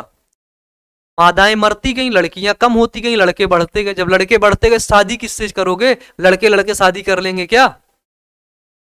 है ना, तो इसका अनुपात भी बिगड़ जाता है। ये बताया गया लोगों को, बेटी नहीं बचाओगे तो बहू कहां से लाओगे। तो याद रखना, लोगों को बताया जा रहा है, गा गा के सुनाया जा रहा है, बेटी नहीं बचाओगे तो बहू कहां से लाओगे। ठीक है, बेटी बचाओ बेटी पढ़ाओ, ऐसे नारे लोगों को बताया जा रहे हैं, सिखाए जा रहे हैं। इसके बाद क्या है कि जिससे वैवाहिक अथवा स्वास्थ्य संबंधी समस्याएं भी उत्पन्न हो सकती हैं। ये वाला एमनियोसेंटेसिस की क्रिया भी हो गई थी, कल मैंने आपको पढ़ाया था ना एमनियोसेंटेसिस क्या होता है, क्यों करवाते हैं इसको। हाँ, एमनियोसेंटेसिस के बाद अगले क्वेश्चन नहीं हुए हैं। ठीक है, तो अब हम लोग क्या करेंगे, नेक्स्ट क्वेश्चन से कंटिन्यू करेंगे। चलिए, हमारा एनसीईआरटी का अगला क्वेश्चन क्या कहता है, बड़ा शानदार सा और बड़ा प्यारा सा क्वेश्चन, कि जो बंध्य दंपत्ति है, बंध्य दंपत्ति मतलब समझ रहे हो ना, कि जो बच्चे नहीं पैदा कर पा रहे हैं, ऐसे शादीशुदा जोड़े जो 4 साल 5 साल 6 साल हो गया है लेकिन उनके पास अभी तक बच्चा नहीं है। ठीक है, को बोलते हैं बंध। बंध दंपत्ति को संतान पाने हेतु सहायता देने वाली कुछ विधि बताइए। तो बंध दंपत्ति हैं, वो जो है मतलब बच्चे नहीं पैदा कर पा रही हैं, तो ऐसी विधि बताइए जिससे वो बच्चा पैदा कर सके। ऐसी कौन कौन सी विधि? हमने रिप्रोडक्टिव हेल्थ में सारी चीजों के बारे में डिटेल से पढ़ा है ना। टेस्ट ट्यूब बेबी क्या होता है, आईवीएफ टेक्नोलॉजी क्या होता है, पढ़ा था ना। तो वही सारी चीजों के बारे में हम बता देंगे कि भैया ये होता है और ऐसे ऐसे कर लोगे तुमको बचवा हो जाएगा, है ना। चलिए, पहला क्या है कि परख नली शिशु को बोलते हैं टेस्ट ट्यूब बेबी, ठीक है। अब उनको, इन दोनों लोग को बताएंगे हम लोग ना कि भाई क्या क्या करना है तुमको, ये और ये इनको हमें बताना है। पहला है टेस्ट ट्यूब बेबी, हमें बताना होगा कि भैया टेस्ट ट्यूब बेबी में क्या होता है। तो इसके अंतर्गत जो शुक्राणु होता है, क्या होता है, जो आपका शुक्राणु होता है और अंडाणु को इन विट्रो निषेचन कराया जाता है। क्या कराया जाता है, वो कराया जाता है इन विट्रो फर्टिलाइजेशन, ठीक है। क्या कराया जाता है, इन विट्रो निषेचन करवाया जाता है, इन विट्रो फर्टिलाइजेशन करवाया जाता है, ठीक है। इसके पश्चात क्या होता है, भ्रूण को सामान्य स्त्री के गर्भाशय में प्रत्यारोपित कर दिया जाता है, ठीक है। यानी कि लैब में ये सारी चीजें करवाई जाती है, शुक्राणु और अंडाणु को बनाया जाता है। जब वो सेल स्टेज के हो जाता है तो उसको क्या किया जाता है, तो आपका लैब में जो है, सॉरी, लैब से उस टेस्ट ट्यूब से निकाल के क्या किया जाता है, महिला के गर्भाशय में क्या किया जाता है, प्लांट कर दिया जाता है, यानी कि प्रत्यारोपित कर दिया जाता है, ठीक है। स्त्री के गर्भ में गर्भकाल की अवधि पूर्ण होने पर सामान्य रूप से का जन्म होता है, ठीक है। जब 9 महीने हो जाएगा, यानी कि देखो, शुक्राणु और अंडाणु फैलोपियन ट्यूब में जाकर के मिलता है। अगर हम किसी तरह से शुक्राणु और अंडाणु को बाहर यानी कि लैब में मिला देते हैं आपस में, ठीक है, तो वो जाइगोट बन जाता है, ठीक है। फिर जाइगोट में क्लीवेज होने लगता है, यानी कि विदलन होने लगता है। जब उस जाइगोट में क्लीवेज होता है, तब अगर उस जाइगोट को हम समझ जाएं कि 16 सेल स्टेज का हो गया, 8 सेल स्टेज का हो गया, 32 सेल स्टेज का हो गया, अब उसको हम क्या करें, गर्भाशय के एंडोमेट्रियम में हम उसको किसी तरह से इम्प्लांट कर दें, वही जाइगोट को। शुक्राणु और अंडाणु बाहर था, लैब में उसको मिलाया गया, आपस में मिला, बन गया जाइगोट। अब जाइगोट को क्या किए, स्वस्थ गर्भाशय है जहां से वो जाइगोट मतलब खाना पीना पाके, है ना, बिल्कुल चमक उठे, वहीं पर क्या किया जाता है, इम्प्लांट कर दिया जाता है। और अगर गर्भाशय खराब हुआ तो स्त्री का, अगर स्त्री गर्भाशय खराब हुआ तो क्या किया जाता है, उसके लिए सैरोगेट मदर का सहारा लिया जाता है, ठीक है। चलिए, दूसरी चीज क्या है अपने पास, दूसरी चीज है युग्मक अंतः फैलोपियन स्थानांतरण, जिसको बोलते हैं जिफ्ट। ये क्या बोलते हैं, जिफ्ट, GIFT, ठीक है। इंग्लिश में बोलते हैं गैमीट इंट्रा फैलोपियन ट्रांसफर, ठीक है। तो इंग्लिश में बोलते हैं गैमीट इंट्रा फैलोपियन ट्रांसफर, ठीक है। यानी कि गैमीट को फैलोपियन ट्यूब में ट्रांसफर करने की विधि है, कौन सी, जिफ्ट। जिफ्ट मतलब देखो, GIFT, ठीक है, गैमीट इंट्रा फैलोपियन ट्रांसफर।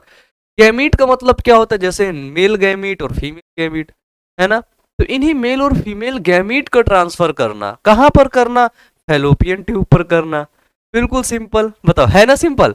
इन्हीं गैमीट को ट्रांसफर करना, कहां पे करना, फैलोपियन ट्यूब पे कर देना। भाई क्या है, देखो कि इस विधि का प्रयोग उन महिलाओं पर किया जाता है जो लंबे समय से बंध है, ठीक है।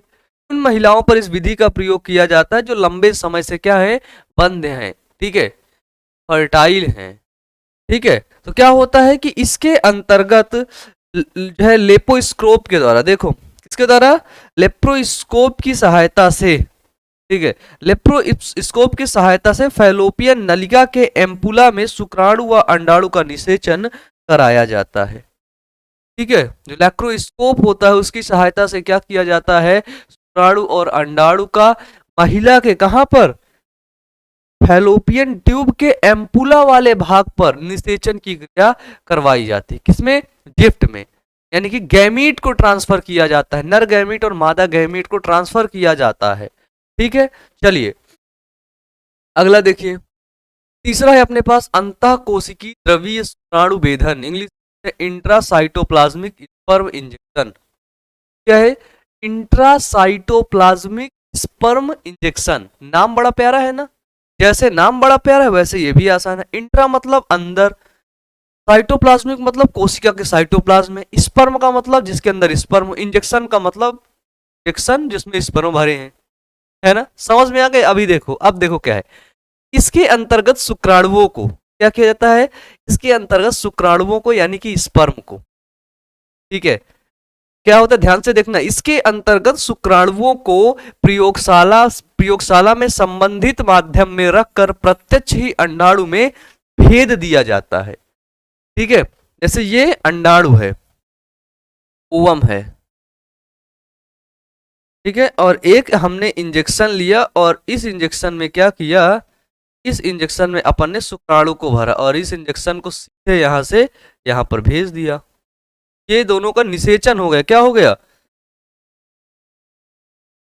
अब यहां पर फर्टिलाइजेशन हो गया और फर्टिलाइजेशन के दौरान ये क्या बन गया, ये यहां पर आपका जाइगोट बन गया, ठीक है, क्या बन गया, जाइगोट बन, भेद दिया जाता है। तत्पश्चात भ्रूण या युग्मनज, भ्रूण जिसको बोलते हैं एम्ब्रियो, ठीक है, भ्रूण या युग्मनज को स्त्री के गर्भाशय में स्थापित कर दिया जाता है।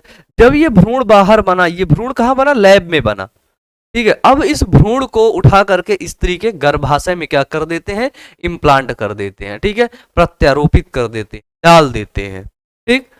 अगला है कि कृत्रिम गर्भाधान, ठीक है, कृत्रिम गर्भाधान का मतलब होता है आर्टिफिशियल इंसेमाइनेशन करवा देना, ठीक है। आर्टिफिशियल इंसेमाइनेशन का मतलब ये होता है कि कुछ मेल होते हैं, ठीक है, कुछ पुरुष होते हैं जिनका जो सही तरीके से इंसेमाइनेशन नहीं कर पाते, मतलब कि वीर्य सेचन की क्रिया को नहीं कर पाते हैं, ठीक है। जब सही से उनके पास वीर्य सेचन इंसेमाइनेशन क्रिया नहीं होगी तो क्या होगा, शुक्राणु कभी भी अंडाणु तक पहुंच ही नहीं पाएगा, ठीक है। जब शुक्राणु कभी अंडाणु तक नहीं पहुंच पाएगा तब क्या होगा, तब कभी निषेचन होगा नहीं। वैज्ञानिकों ने बोला कोई बात नहीं, नहीं पहुंचा पा रहे हो तुम, कोई बात नहीं, डोंट वरी, हम पहुंचा देते, किसके द्वारा, आर्टिफिशियल इंसेमाइनेशन। इसमें क्या होता है, इसका प्रयोग देखो, इसका प्रयोग उन पुरुषों पर किया जाता है जिनमें शुक्राणुओं की कमी होती है, ठीक है, जो इंसेमाइनेशन नहीं कर पाते हैं, जिनके अंदर स्पर्म काउंट कम रहता है, ठीक है। तो इस विधि में पुरुष के वीर्य को एकत्रित करके, ठीक है, उसी जो मेल है, उसी के मेल को जो मेल है उसको एकत्रित करते, स्टोर करते हैं और स्टोर करके क्या करते हैं, स्त्री की योनि में स्थापित कर दिया जाता है, स्त्री के योनि में क्या किया जाता है, भेज दिया जाता है, ठीक है, फोर्सफुली, इसी को बोलते हैं आर्टिफिशियल इंसेमाइनेशन, ठीक है। इसके अतिरिक्त निसंतान दंपत्ति, ठीक है, सबसे अच्छी चीज है यहाँ पे बताई गई है कि जिसके संतान नहीं हो रही है, ठीक है, इसके अतिरिक्त क्या बताया गया कि जो संतान दंपत्ति हैं, जैसे आप नहीं हैं, है ना, लोग को लग रहा होगा मैं कह दूंगा आप हैं, है ना, आप नहीं है ना, जैसे कोई और है आपके आसपास, सबसे अच्छी चीज यह है कि वो भाई ये सब फर्जी की चीजों में अगर ना पढ़ना चाहे, मतलब ऐसी चीजों में, क्योंकि इनमें क्या है, ये कॉस्टली है, ठीक है, इन महंगा पड़ता है, बहुत पैसे लगते हैं, ठीक है। तो इनसे अगर आप बचना चाहते हैं तो जो निसंतान दंपत्ति हैं वो किसी अनाथ व आश्रयहीन बच्चों को, ठीक है, कि आपके अनाथ बच्चे होते हैं जिन पर कोई आश्रय नहीं होता है, आश्रयहीन बच्चों को क्या है कि कानूनी रूप से, कैसे, कानूनी रूप से गोद ले सकते हैं, बचपन से ही उसको गोद ले सकते हैं, ठीक है। और उसमें उनको कोई दिक्कत नहीं कि बाद में उनको 10 साल का हो जाए कोई उनको छीन ले जाएगा, नहीं, उसको कानूनी रूप से गोद ले सकते, है ना। बताइए इसमें आपका क्या राय रहेगा, मैं अगर अगर आप लोगों के सामने ये चीजें आएंगी तो आप इस चीज को कैसे टैकल करो, एक बार अपनी राय नीचे कमेंट बॉक्स में जरूर कमेंट करना, ठीक है। चलिए चलिए तो आगे देखते हैं, अगला क्वेश्चन है अपना, अगला है कि किसी व्यक्ति को यौन संचारित रोगों के संपर्क में आने से बचने के लिए कौन से उपाय अपनाने चाहिए, ठीक है, सेक्सुअल ट्रांसमिटेड डिजीज के संपर्क में आने से बचने के लिए, ठीक है, उसको सेक्सुअल ट्रांसमिटेड डिजीज एसटीडी ना हो।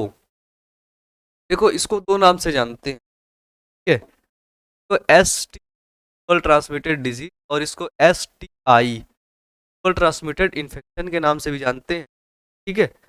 सभी चीजों को याद रखना, बहुत छोटी सी बात है लेकिन बहुत ज्यादा ध्यान देने की बात है ये, ठीक है। चलिए क्या है कि किसी व्यक्ति को यौन संचारित रोगों से बचने के लिए निम्नलिखित उपाय हैं। भी व्यक्ति है वो अगर सेक्सुअल ट्रांसमिटेड डिजीज से बचना चाहता है तो उसके लिए बहुत ढेर सारे उपाय हैं, बहुत ढेर सारे मतलब जो उपाय हैं वो बताते हैं। ठीक है, चलिए पहला क्या है अपना, पहला है कि किसी अनजान व्यक्ति के साथ बहुत से व्यक्तियों के साथ यौन संबंध ना रखें। ठीक है, कहने का मतलब है कि किसी के पास कोई अनजान व्यक्ति, आप उसे नहीं जानते हैं, ठीक है, तो उसके साथ क्या है आपके यौन संबंध नहीं होने चाहिए। ठीक है, और आपके मल्टीपल सेक्स पार्टनर नहीं होने चाहिए। ठीक है, कि एक से अधिक हैं, 5 हैं, 10 हैं, 20 हैं, तो ऐसे मल्टीपल सेक्स पार्टनर नहीं होने चाहिए। ठीक है, अगर हैं तो उससे क्या है एसटीडी फैलने का चांसेस है। सेक्सुअल ट्रांसमिटेड जो डिजीज होती हैं, सबसे खतरनाक डिजीज HIV, ठीक है, HBsAg जो है हेपेटाइटिस बी, ठीक है, इन सभी बीमारियों के फैलने के चांसेस रहते हैं। ठीक है, दूसरा चीज है कि मैथुन के समय, ठीक है, जब भी आप सेक्सुअल एक्टिविटीज में इन्वॉल्व होते हैं, ठीक है, उसके समय क्या है कि कॉन्डोम का इस्तेमाल जरूर करें।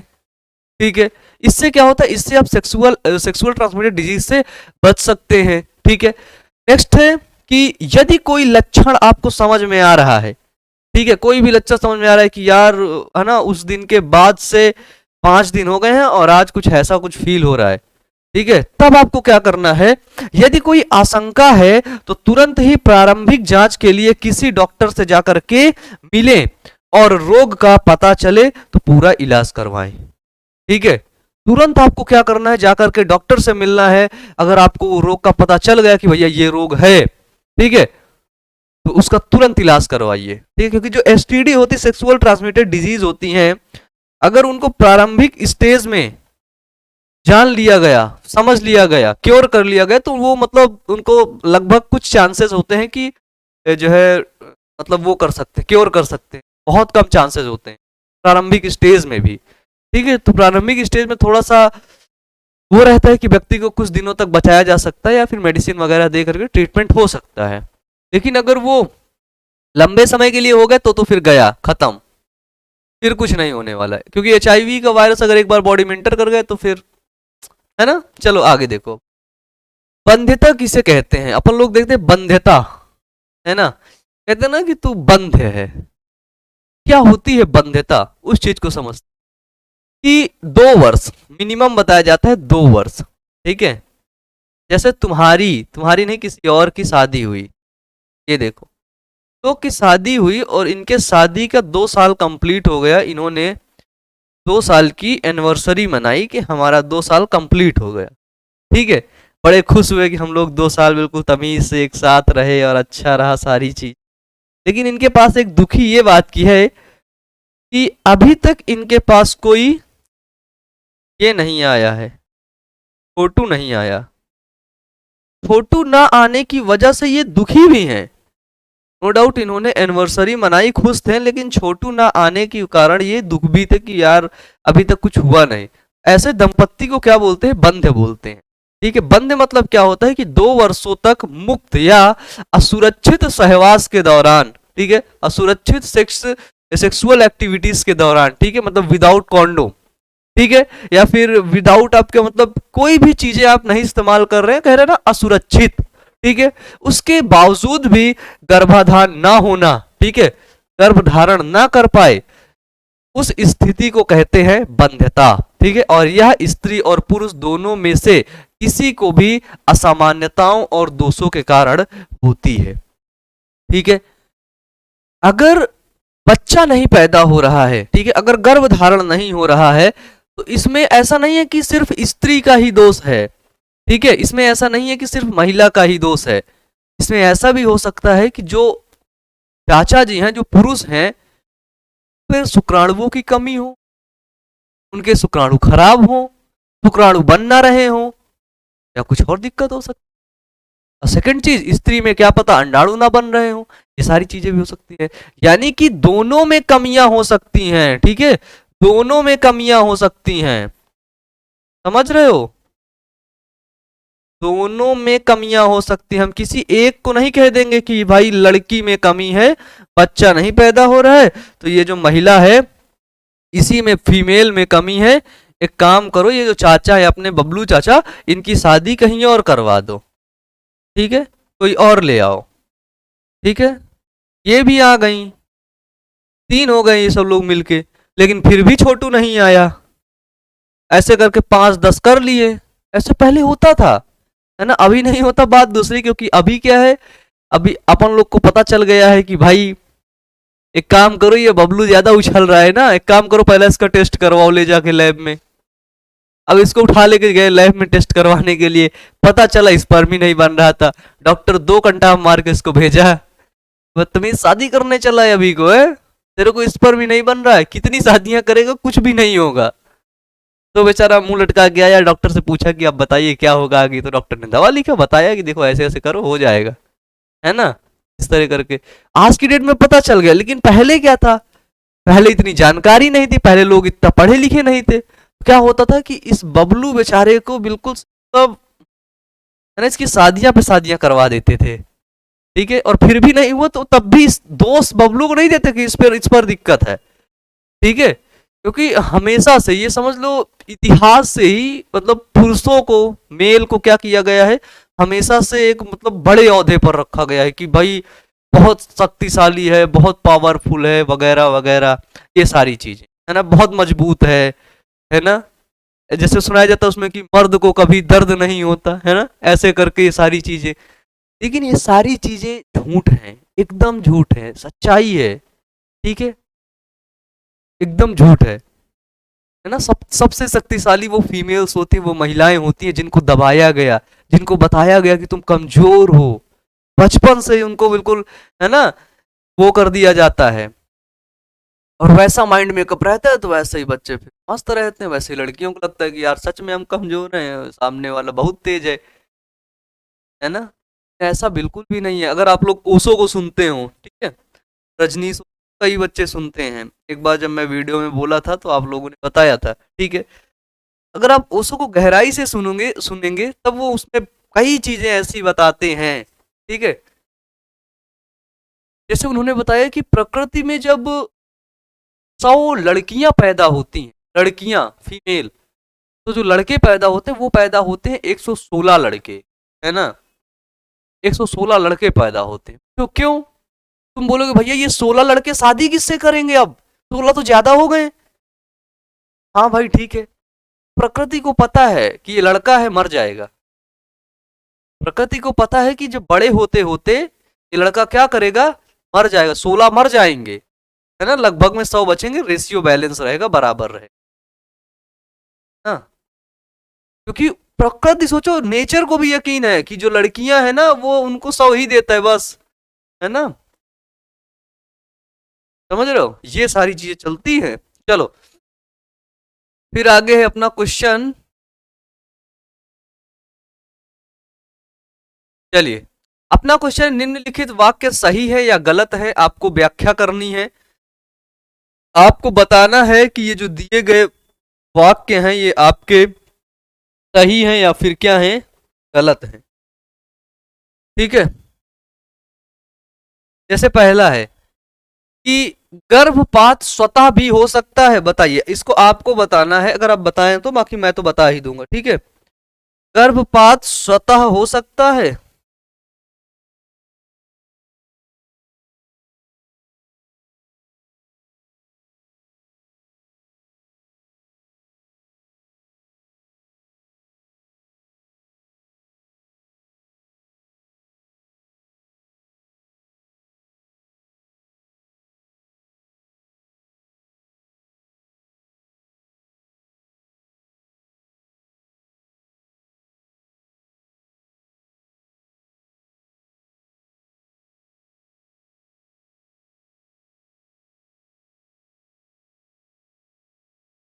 चलिए। तो क्वेश्चन है अपना क्या है, क्या गर्भपात स्वतः हो सकता है, जो एवॉर्शन होता है वो खुद से हो सकता है, बोलोगे बिल्कुल सही, ठीक है।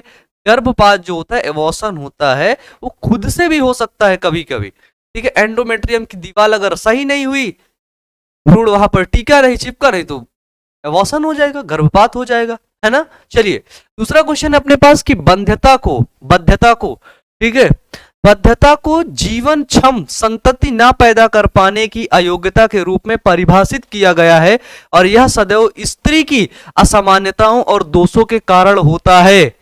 देख लो क्वेश्चन मैंने बताया ना कि जो बद्धता है, जब जब शादी होने के बाद बच्चा नहीं पैदा होता है तो सभी लोग लड़की की तरफ देखते हैं, स्त्री की तरफ देखते हैं कि यार इसमें कोई कमी है ना। ऐसे ही देखते हैं कि बेचारी इसमें पता नहीं क्या कमी है और हमारे इसमें तो बिल्कुल ठीक है, ये तो हीरा है लड़का अपना, है ना, इसी में कोई कमी है ना। देखो साहब से क्वेश्चन पूछा है भाई एनसीईआरटी, सोचो एनसीईआरटी ये क्वेश्चन ऐसे क्यों आपसे पूछ रहा है, आपसे ये क्वेश्चन क्यों पूछ रहा है, आपको ये क्यों पढ़ाया जा रहा है, खुद सोचो ना। क्या है कि स्त्री की असामान्यताओं और दोषों के कारण हो सकता है।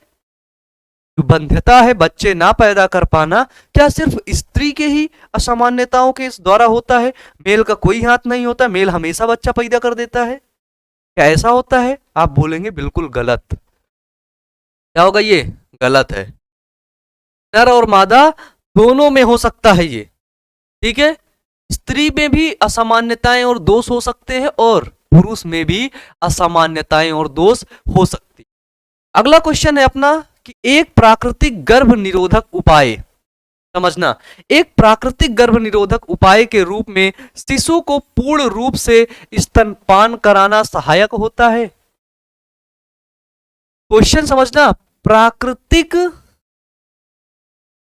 गर्भ निरोधक उपाय, ठीक है, जब तक मां शिशु को जो है दूध पिला रही होती है उस दौरान क्या होता है मतलब बोलते हैं कि डाटा है अप्रोक्सीमेट 6 मंथ तक क्या होता है, जो मेंस्ट्रुअल साइकिल होता है, ठीक है, मेंस्ट्रुअल जो साइकिल होता है वो नहीं चलता है, वो रुका हुआ रहता है।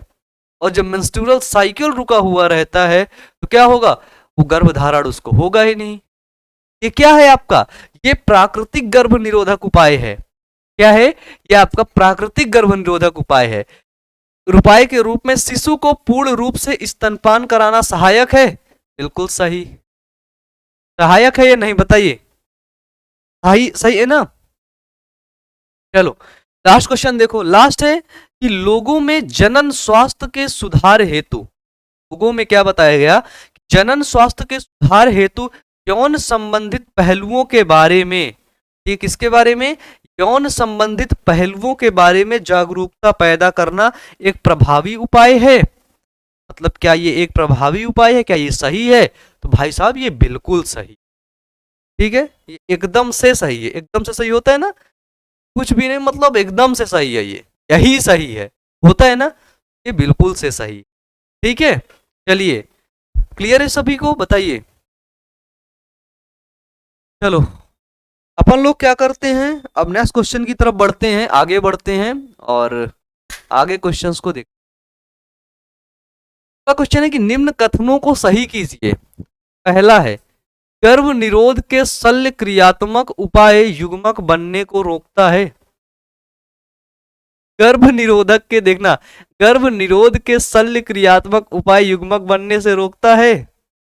शल्य क्रिया मतलब समझ रहे हो ना, सर्जिकल कर दिया, काट दिया। शल्य का मतलब जहां पर आ जाए ना तो समझ लें सर्जरी की बात हो रही है। ये सही क्या है इसका? गर्भ निरोधक के शल्य क्रियात्मक उपाय युग्मक परिवहन अथवा युग्मक संचार को क्या कर देता है? रोक देता है, ठीक है। जिसको बोलते हैं, क्या बोलते हैं इसको? बोलते हैं, एक होता है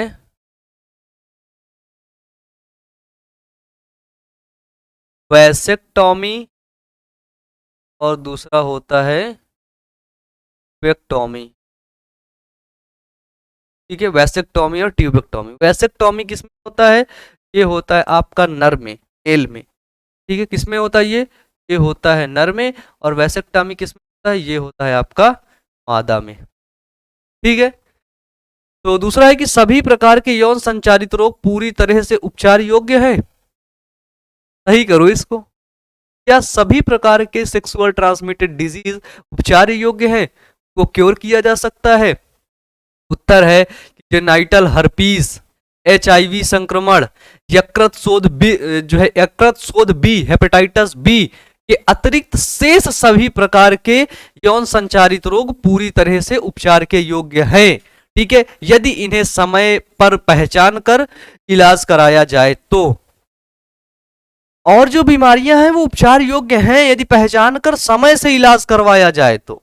ठीक है, क्या किया जाए, समय से इलाज करवाया जाए तो। आगे देखो, तीसरा है कि सभी प्रकार के यौन संचारित रोग पूरी तरह से उपचार योग्य हैं। क्वेश्चन सेम आ गया। ठीक है, क्वेश्चन, सॉरी बच्चों टाइपिंग मिस्टेक है। तीसरा क्वेश्चन है कि ग्रामीण महिलाओं के बीच गर्भ निरोधक के रूप में गोलियां यानी कि जो पिल्स हैं वो बहुत प्रचलित हैं, बहुत लोकप्रिय हैं। ठीक है, उसके बारे में बोला गया, उसको सही करना है। तो क्या बोला गया है कि ग्रामीण महिलाओं के बीच जो गर्भ निरोधक पिल्स हैं वो बहुत प्रचलित है। क्या ऐसा होता है या सिर्फ ग्रामीण महिलाएं ही बहुत उसका उपयोग करती हैं, बहुत बिल्कुल खुश रहती हैं, है ना, कि हमको पिल्स मिल गई? नहीं, गर्भ निरोधक गोलियां सभी महिलाओं के लिए, ठीक है, ग्रामीण नहीं, सभी महिलाओं के बीच में ये बहुत ही ज्यादा लोकप्रिय है। ठीक है, अगला क्वेश्चन है हमारा कि आईटी तकनीक में भ्रूण को सदैव, ठीक है, आईटी तकनीक में भ्रूण को सदैव गर्भाशय में स्थानांतरित किया जाता है। आईटी तकनीक में क्या किया जाता है कि भ्रूण को सदैव गर्भाशय में स्थानांतरित कर दिया जाता है? बताओ, आंसर है इसका क्या? आईटी तकनीक में भ्रूण को हमेशा गर्भाशय में स्थानांतरित किया जाता है। ठीक है, उसको गर्भाशय में ही स्थानांतरित करेंगे भैया, और कहीं नहीं उसको जाकर के कर देंगे और कहीं कर देंगे। ठीक है, ये सारे क्वेश्चन थे आप सभी के, जो मैं उम्मीद करता हूं कि सारे क्वेश्चंस आपको समझ आए होंगे। एक बार हम अपन लोग एनसीईआरटी खोल के देख लेते हैं। ठीक है, कुछ ऐसे टॉपिक जो आपके एग्जाम के पॉइंट ऑफ व्यू से इंपॉर्टेंट है तो उनको भी करवा देते हैं। ठीक है, चलो,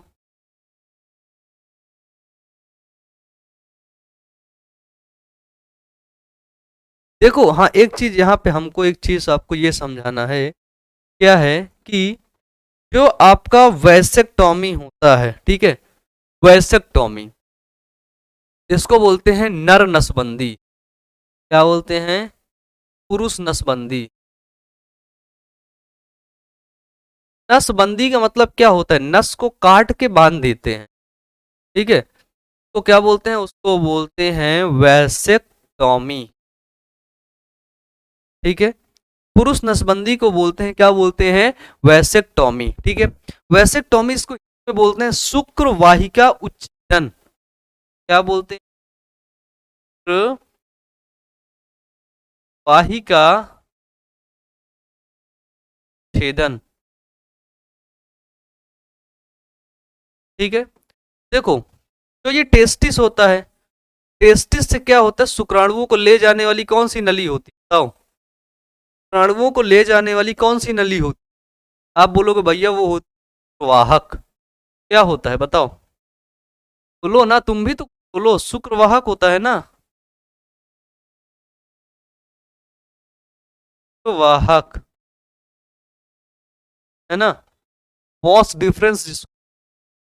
इसी शुक्रवाहक को क्या किया जाता है? कट किया जाता है, और कट करके इसको बैंड कर दिया जाता है। ठीक है, क्या किया जाता है? इसी शुक्रवाहक को क्या किया जाता है? काट कर बांध दिया जाता है। ठीक है, शुक्रवाहक को क्या किया जाता है? काट कर बांध दिया जाता है। काट कर बांध दिए, ठीक है, यहां से शुक्राणु बना, शुक्राणु बना, यहां से गया नली से, यहां रुक गया, यहां से आगे बढ़ा ही नहीं, यहां से आगे बढ़ा ही नहीं, शुक्राणु आया ही नहीं, फिर यहां से गया, ये भी रुक गया, यहां पर रुक गया, आगे गया ही नहीं। देखो, कभी कभी हमें डाउट होता है कि क्या जिसकी पुरुष नसबंदी होती है, ठीक है, क्या वो सेक्सुअल एक्टिविटी कर सकता है? उसमें होता क्या है? तो देखो, ये सारी सेक्सुअल एक्टिविटी करेगा, ठीक है, बराबर करेगा। इसमें जो सीमेन है, ठीक है, जो आपका वीर है वो भी निकलेगा, लेकिन उस सीमेन में, समझना, उस सीमेन में क्या होगा? आपके जो स्पर्म है, ठीक है, शुक्राणु है, स्पर्म है, वो एब्सेंट होंगे। ठीक है, जब शुक्राणु उसमें एब्सेंट होंगे, उस सीमेन में, उस वीर्य में शुक्राणु नहीं होंगे, तो वो कभी बच्चा पैदा नहीं कर। ठीक है, ये बहुत छोटी सी चीज और ये बात को आपको समझना, ये हुआ वैसेक्टोमी। अब देखो ट्यूबेक्टोमी में क्या होता है, ध्यान से समझना। ट्यूबेक्टोमी में क्या होता है, ट्यूबेक्टोमी को बोलते हैं हम लोग क्या, महिला नसबंदी। क्या बोलते हैं, महिला नसबंदी। ठीक है, नसबंदी में क्या होता है पता है, क्या होता है बताओ, नस को काट करके बांध दिया जाता है। और ये ट्यूबेक्टोमी वैसेक्टोमी ये क्या है, ये एक प्रकार की आपकी शल्य क्रिया होती है ना, मतलब इसमें सर्जरी होती है। क्या होती है, सर्जरी होती है। तो हमें पता है कि जो मादा का जो ओवरी होती है, अंडाशय होती है, ये देखो, ये आगे आपका वेजाइना वाला पार्ट हो गया, ठीक है? आगे योनि का पार्ट हुआ, ये आगे आपका फंडस हो गया, है ना। ये चलिए,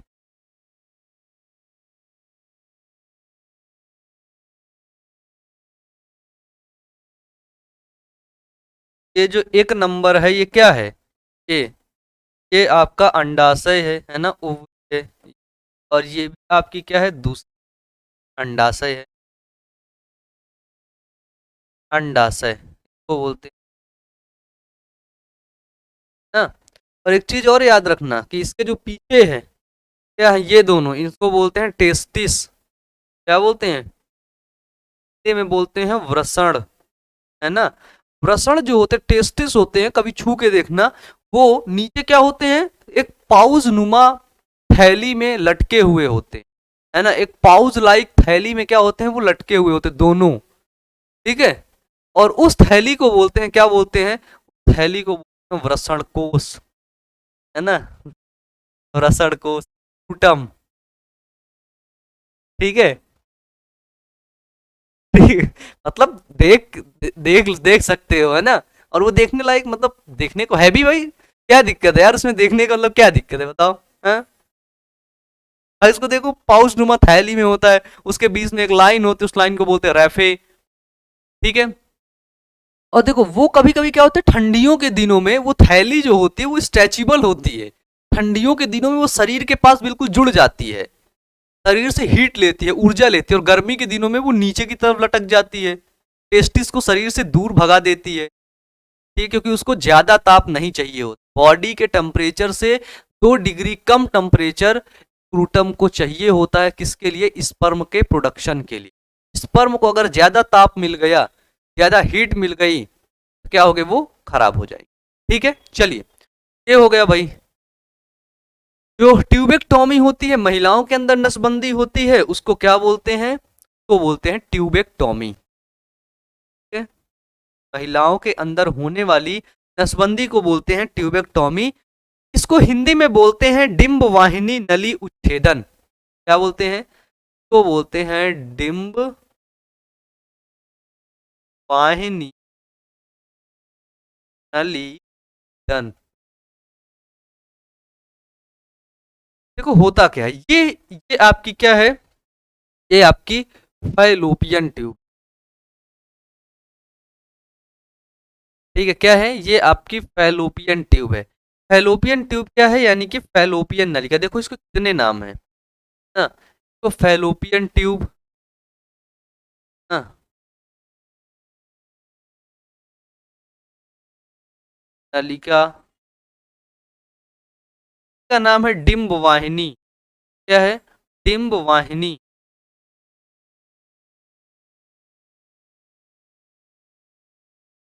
ये क्या हो रहा है कि जो अंडाणु है यहाँ बन रहा है और यहाँ निकल रहा है, ये आया, ठीक है। जब यहाँ से अंडाणु निकला तो ये कहाँ पर आया, ये फैलोपियन ट्यूब में ही ना आया, कहाँ पर आया, ये फैलोपियन ट्यूब में आया ना। तो ये जो अंडाणु है फैलोपियन ट्यूब में आता है। अगर हम देखो ध्यान से देखना, इसी फैलोपियन ट्यूब को यहाँ से कट करें और बांध दें, यहाँ से कट करें बांध देंगे, तो अंडाणु यहाँ से आएगा, यहाँ पहुंचेगा, यहाँ पहुंचेगा, यहाँ पे स्टॉप हो जाएगा, रुक जाएगा। और इधर से, इधर वेजाइना योनि से होते हुए अगर शुक्राणु आएगा, क्या आएगा, शुक्राणु आएगा, तो क्या आएगा, शुक्राणु यहीं पर आ करके जाएगा, मर जाएगा इसी जगह, इन दोनों के बीच में इस जगह पर यहाँ पर क्या होगा, निषेचन की क्रिया होगी ही। अगर निषेचन की क्रिया नहीं होगी बच्चे नहीं पैदा कर पाएंगे। निषेचन की क्रिया में क्या होता है, ध्यान से समझना कि जो अंडवाहिनी है, ठीक है, फैलोपियन ट्यूब को कट करके, इसीलिए इसको बोलते हैं डिंब वाहिनी नली उच्छेदन। क्या बोलते हैं, इसको बोलते हैं डिंब वाहिनी नली उच्छेदन, ठीक है। और ये आपकी क्या होती हैं, शल्यकरण विधियां होती हैं, और ये आपकी जो है परमानेंट मेथड होते हैं, ठीक है। क्या होते हैं, ये गर्भ निरोधक के परमानेंट मेथड, ठीक है, मतलब हमेशा के लिए हो गया, ठीक है। चलो, और इसमें बताने वाली और जो चीजें, कोई टॉपिक ऐसा है जो आपको समझ में नहीं आया हो। देखो, मेल के लिए तो मेल के लिए कॉन्डोम इस्तेमाल होता है, ठीक है, और फीमेल के लिए डायाफ्राम का इस्तेमाल होता है, ठीक है। जनसंख्या नियंत्रण, हम दो हमारे दो, सारे नारे को लगाया गया, लोगों को बताया गया कि भाई ऐसा ऐसा भी होता है, ठीक है। लोगों को श्रव्य मतलब कानों में सुनाया गया, हम दो हमारे दो।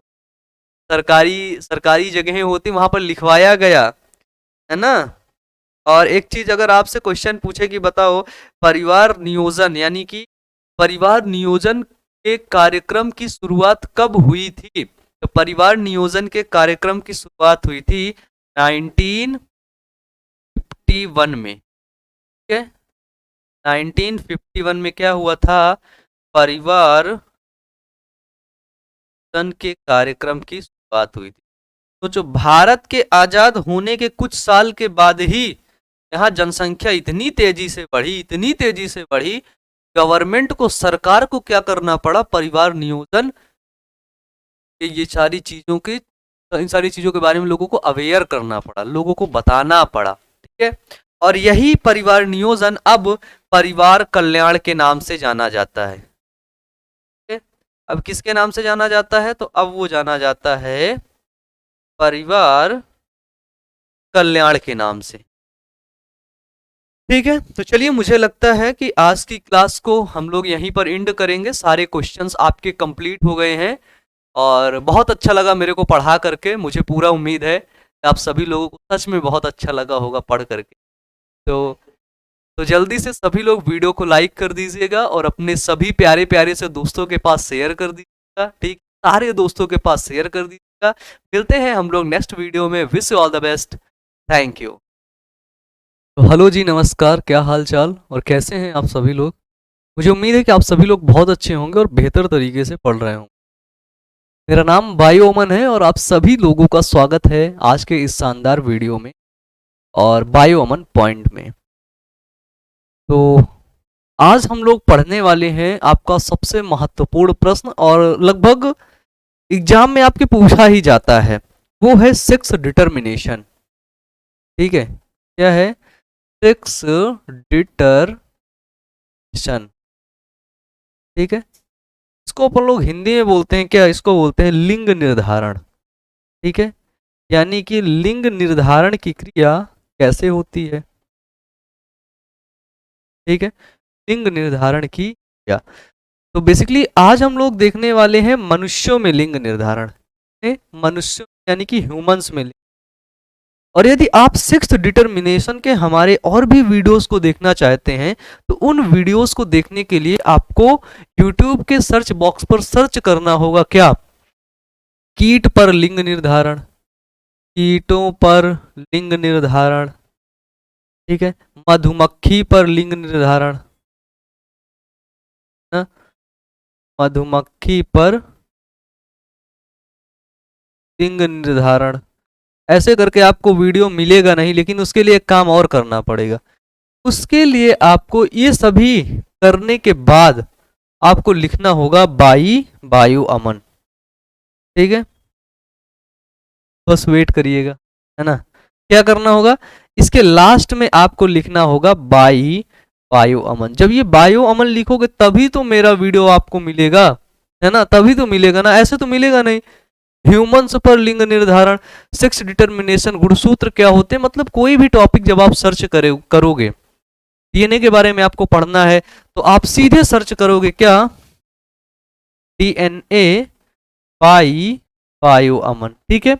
और बाकी अगर आप सारे चैप्टर पढ़ना चाहते, टॉपिक पढ़ना चाहते तो उसके लिए आप प्लेलिस्ट चेक करिएगा, और प्लेलिस्ट पर क्या है कि सभी वीडियोस आपके दिए गए हैं लाइन बाय लाइन, ठीक है। तो आप प्लेलिस्ट पर चेक कर लीजिएगा, सारे वीडियोस हैं। अब देखिए, लिंग निर्धारण पढ़ने से पहले हम थोड़ी सी चीजों के बारे में जानते हैं, वो होते हैं गुणसूत्रों के बारे में, ठीक है। तो गुणसूत्र जो होते हैं जिसको बोलते हैं क्रोमोसोम, ठीक है। जो क्रोमोसोम होते हैं वो दो प्रकार के होते हैं, ध्यान से समझना। क्रोमोसोम होते हैं वो दो प्रकार के, एक होते हैं अलिंग गुणसूत्र, क्या होता है, एक होता है अलिंग गुणसूत्र और दूसरा होता है आपका लिंग गुणसूत्र। अलिंग गुणसूत्र को बोलते हैं ऑटोसोम, क्या बोलते हैं, उसको बोलते हैं ऑटोसोम, और उसको बोलते हैं एलोसोम, या फिर को बोल देते हैं सेक्स क्रोमोसोम, ठीक है। देखो क्रोमोसोम ऐसा होता है, दो क्रोमैटिड मिलाकर के क्रोमोसोम बनाता है, ठीक है। अब ये जो ऑटोसोम होते हैं, अलिंग गुणसूत्र होते हैं, ये क्या होते हैं, ध्यान से समझना कि अलिंग गुणसूत्र जो होते हैं ये नर और मादा दोनों में समान होते हैं। देखो अलिंग गुणसूत्र क्या होते हैं कि नर तथा मादा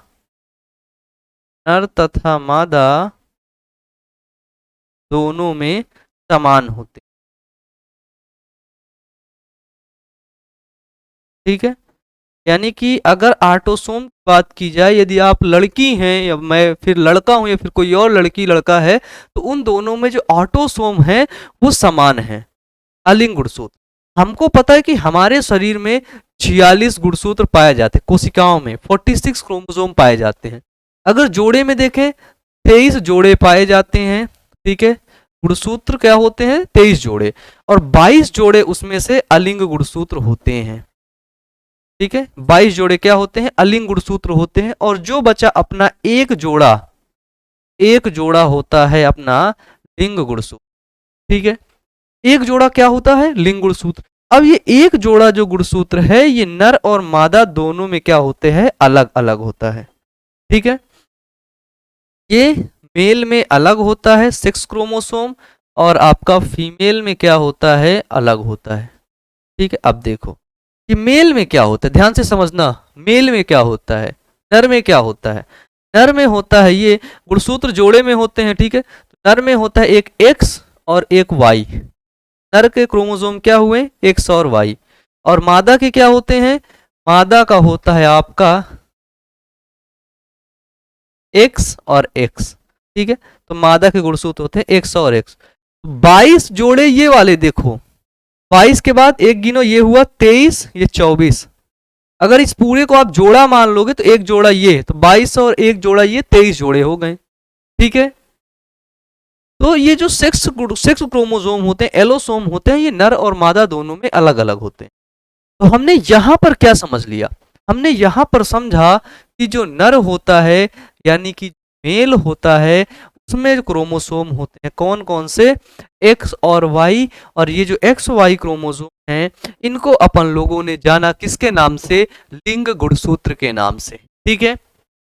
इसके बाद जो मादा है अपनी, क्या है, जो अपनी मादा है जिसको जानते हैं फीमेल के नाम से, ये फीमेल के पास कौन से क्रोमोसोम हैं, वो है आपके एक्स और एक्स क्रोम, ठीक है। अब अगर मैं आपको इसका किरण आरेख बनाऊं, बहुत सिंपल है, ठीक है। देखो 22 जोड़े क्रोमोसोम इसके पास भी बराबर हैं, ठीक है, प्लस 22 जोड़े इसके पास भी बराबर हैं, ठीक है, जिसको हम लोग ऑटोसोम कहते हैं। जब ये बराबर ही है तो हमको इनसे ज्यादा कोई खास मतलब नहीं, हमको तो इस वाले से मतलब है, एक्स और वाई, एक्स और एक्स, ठीक है।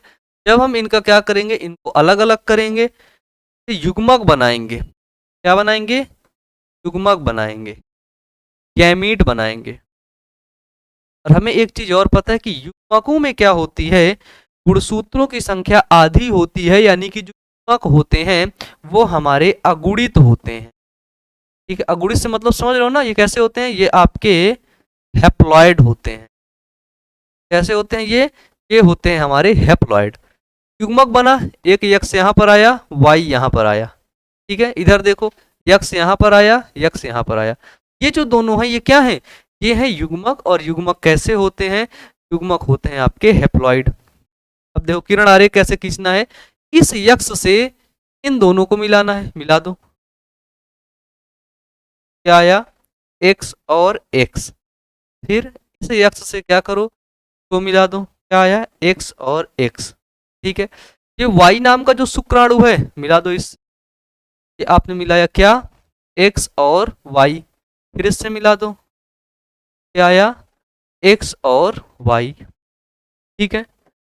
ये क्या है आपके, ये यहाँ पर है स्पर्म यानी कि शुक्राणु, ठीक है, ध्यान से समझना, शुक्राणु। और ये क्या है यक्ष वाले, ये है आपके ओवम यानी कि अंडाणु है, ठीक है। और हमें ये भी पता है कि ये हमारे अगुणित हैं, यानी कि ये यन है, क्या है, यन है, अगुणित है, ठीक है। जब ये मिले एक्स एक्स बना, एक्स एक्स बना। अब बताओ एक्स और एक्स क्या होता है, एक्स और एक्स क्या होता है, एक्स और एक्स मादा होती है ना, एक्स और एक्स लड़की होती है ना। देखो एक्स और एक्स लड़की बना, कितनी बनी, एक दो। अगर इनको हम 100% माने पूरे को, तो क्या होगा, एक आपका 25% होगा, तो 25% लड़की, ये 25% ये लड़की बनी। यानी कि 50% हमको क्या देखने को मिली, लड़कियां देखने को, 50%। अब देखते हैं 50% क्या होते हैं। फिर आगे जब हमने देखा तो एक्स वाई बना, और एक्स वाई यानी कि ये क्या है, ये है अपना लड़का। लड़का कितना बना, 50%, ठीक है। तो चांसेस हैं इनमें से, देखो जब भी सेक्सुअल एक्टिविटी की क्रिया होती तब चांसेस होते हैं, आधे चांसेस हैं कि लड़की पैदा होगी, आधे चांसेस हैं कि लड़का पैदा होगा। इसलिए किसी की बातों पर विश्वास मत करना कि मेरे पास आ जाओ मैं तुमको लड़का पैदा करवा दूंगा, एक दवा दूंगा वो दवा खा लेना लड़का पैदा हो जाएगा, होगा ही नहीं ऐसे। 50% चांसेस हैं कि लड़का होगा, और 50% चांसेस हैं कि नहीं होगा, ठीक है। तो ये होता है जो है लिंग निर्धारण, ठीक है, तो इस तरह से होता है। देखो आगे यहाँ पर,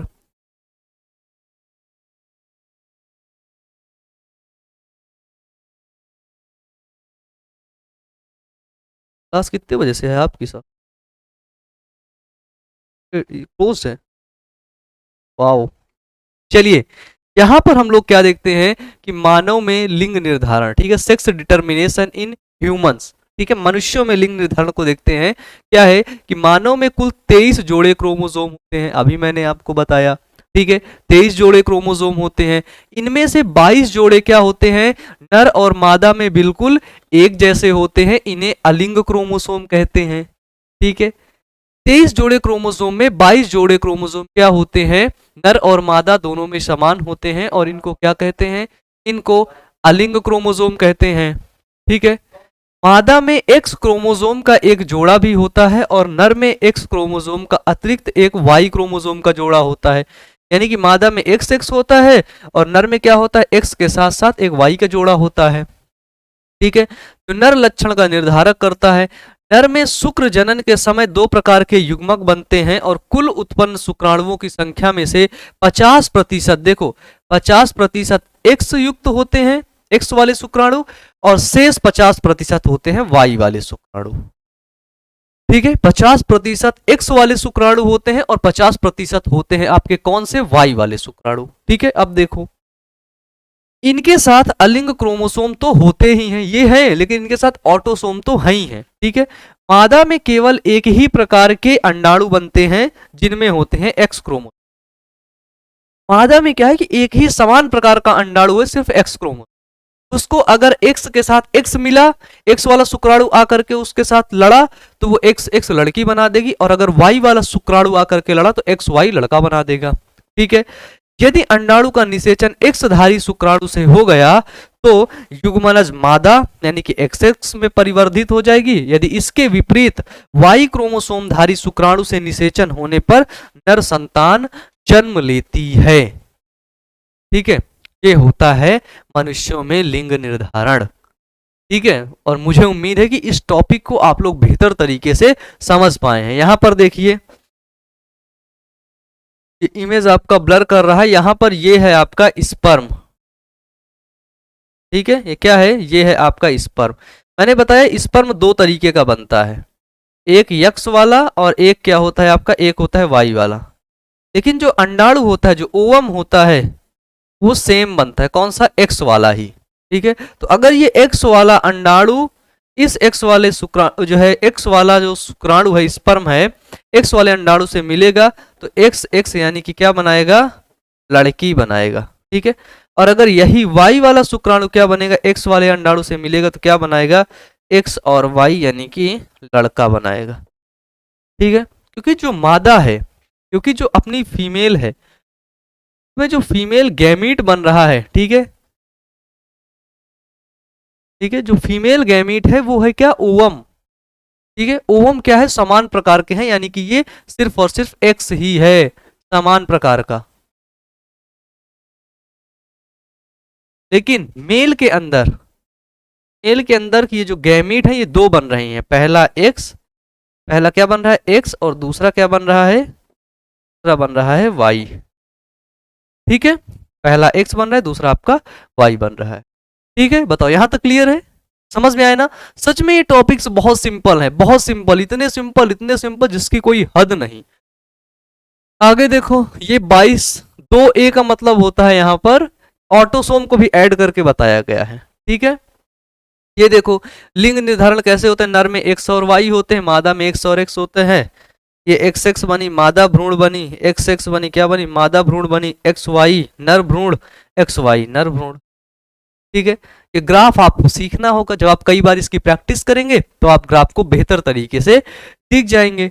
ठीक है, तो आज की क्लास अपन लोग यहीं पर खत्म करेंगे, और मुझे उम्मीद है कि आप सभी लोगों को बेहतर तरीके से ये सारे टॉपिक समझ में आए हैं। ठीक है, तो हम लोग क्या करेंगे, आज की क्लास को यहीं पर खत्म करेंगे। और जैसे कि आप लोग को पता ही है कि जो मानव में लिंग निर्धारण है, सेक्स डिटर्मिनेशन इन ह्यूमन है, ये अक्सर आपके एग्जाम में पूछा जाता है और ये बहुत इंपॉर्टेंट प्रश्न होता है। ठीक है, आपके एग्जाम में बनाने को दे दिया जाता है। कर लीजिए, कर लीजिए, कर लीजिए।